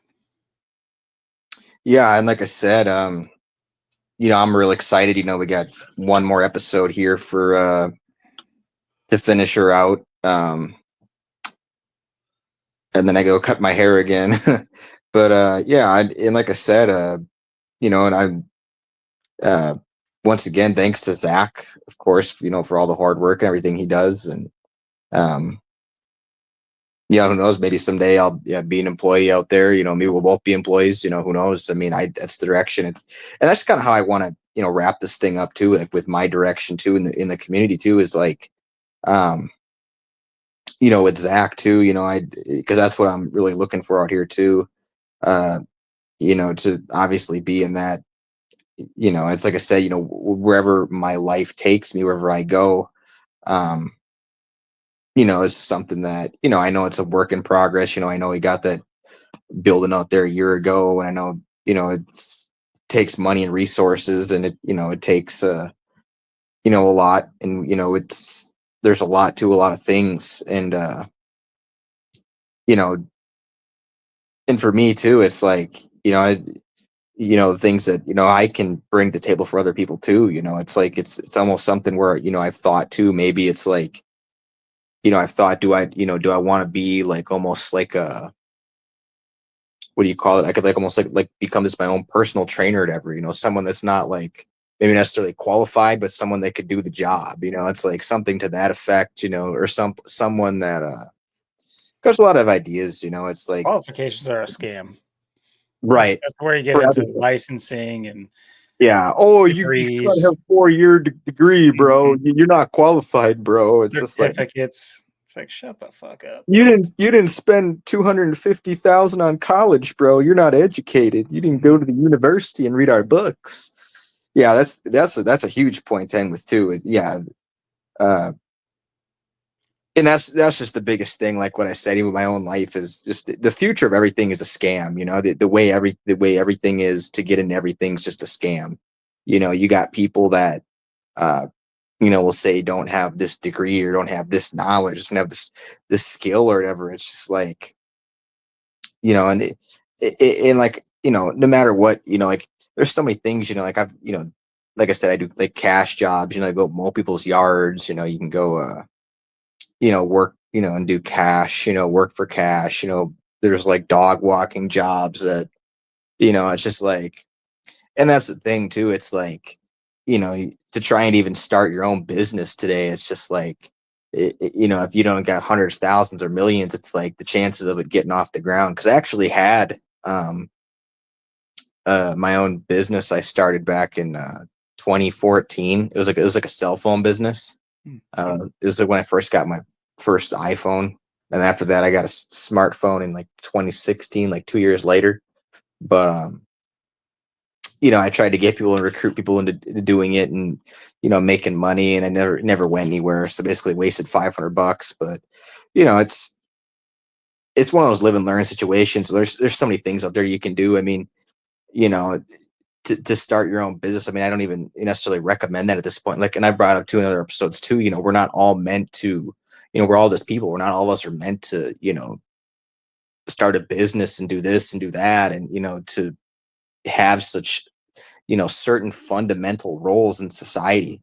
You know, like I'm someone, I could be, you know, Uber, and I could be out mowing yard. I could be out, you know, helping somebody moving, or, moving for someone. I could help somebody, put a asphalt driveway in or something, or a parking lot. I could, help, you know, like I said, someone walk their dog. I could give people, how to help people, you know, work on health and strength and, fitness and stretching and stuff like that. I mean, there's so many things to do. I mean, it's like, whether or not you could make a business out of that, or a business becomes successful, or you can, reach people. I mean, that a lot of that's just, you know, because people are going to say, oh, well, who are you? And oh, you don't have anything. But then it's like, you look at what some people are actually capable of, you realize, the best people you could have. It's just like, you know,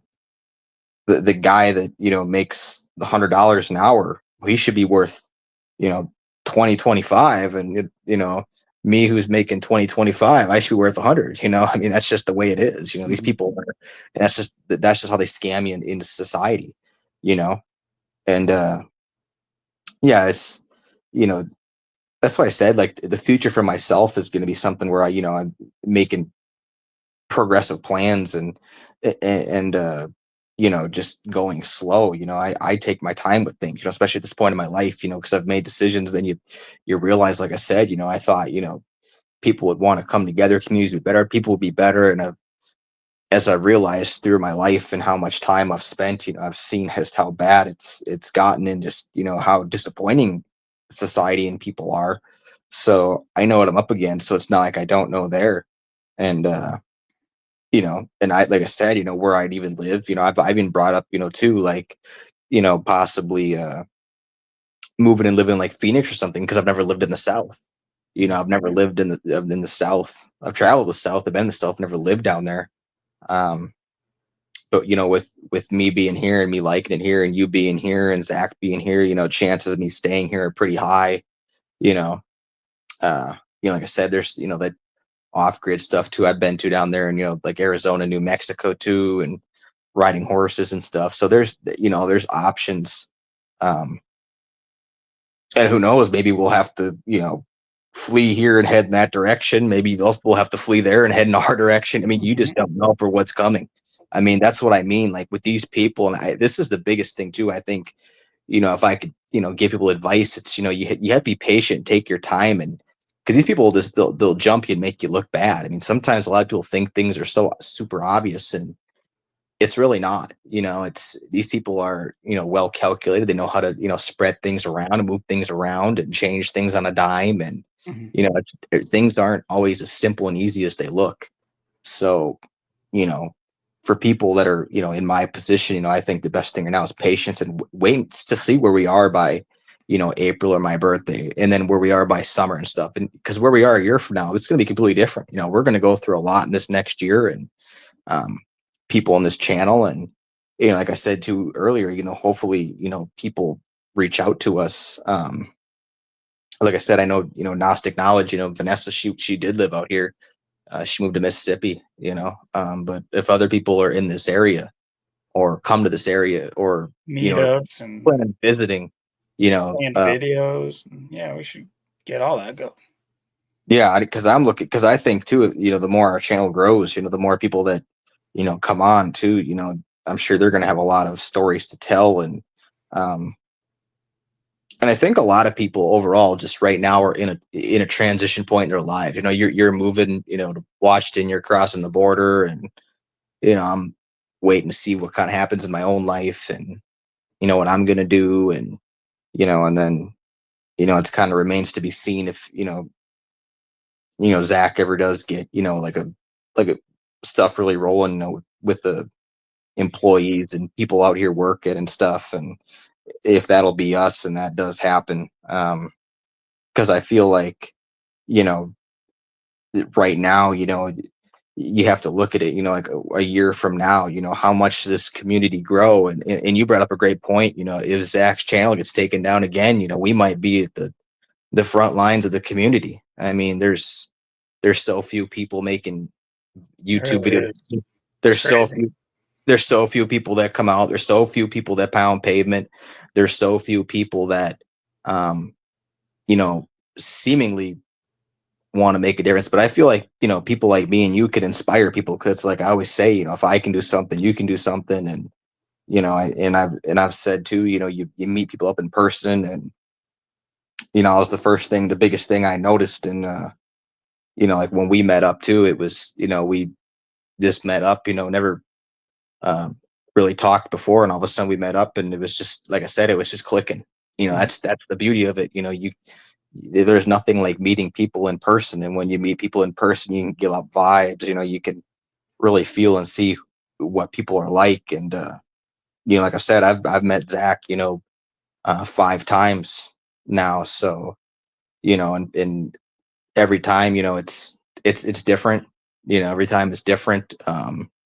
It's the power of coming together is always there. And you know whether or not, I don't know if Zach is going to go out at all in 2025. Maybe he will, but or in the future. But I might be around for that. I'd love to join him if he does, and I'm around to join him. And if it's possible for me, and yeah, I mean, I think for people that, like I said, for the people that have been watching, I'm sure they have things to add to. Like I said, if you want to email or comment, things for us to look into, or, something that, maybe we didn't catch through the week, or something that you think is important, obviously email us or leave a comment or something. Cause there's a lot of things too, like through the week. Like I think it's going to be a pretty busy week, I'm guessing, to end the year for the next episode. But, like I said, we already got kind of some plans and things to talk about and some other ideas. So I think, we'll see what happens this week. Um, how we kind of go into the new calendar year of 2025, because I think it's only a matter of time. Like I said, by April, summer, it's going to be very intense. I think we're heading into a very intense time, because I think there's too many people that are in a bad spot and they're caught out of position. And when you're in a situation like that, I think something's going to have to give, and we're coming to a head pretty quickly on that. So for those that are, maybe in a, like I said, in a situation, maybe kind of someone like mine or like yours or somewhere in the middle, I think the biggest thing is, don't panic, and just wait for them to make the next move before you make your move.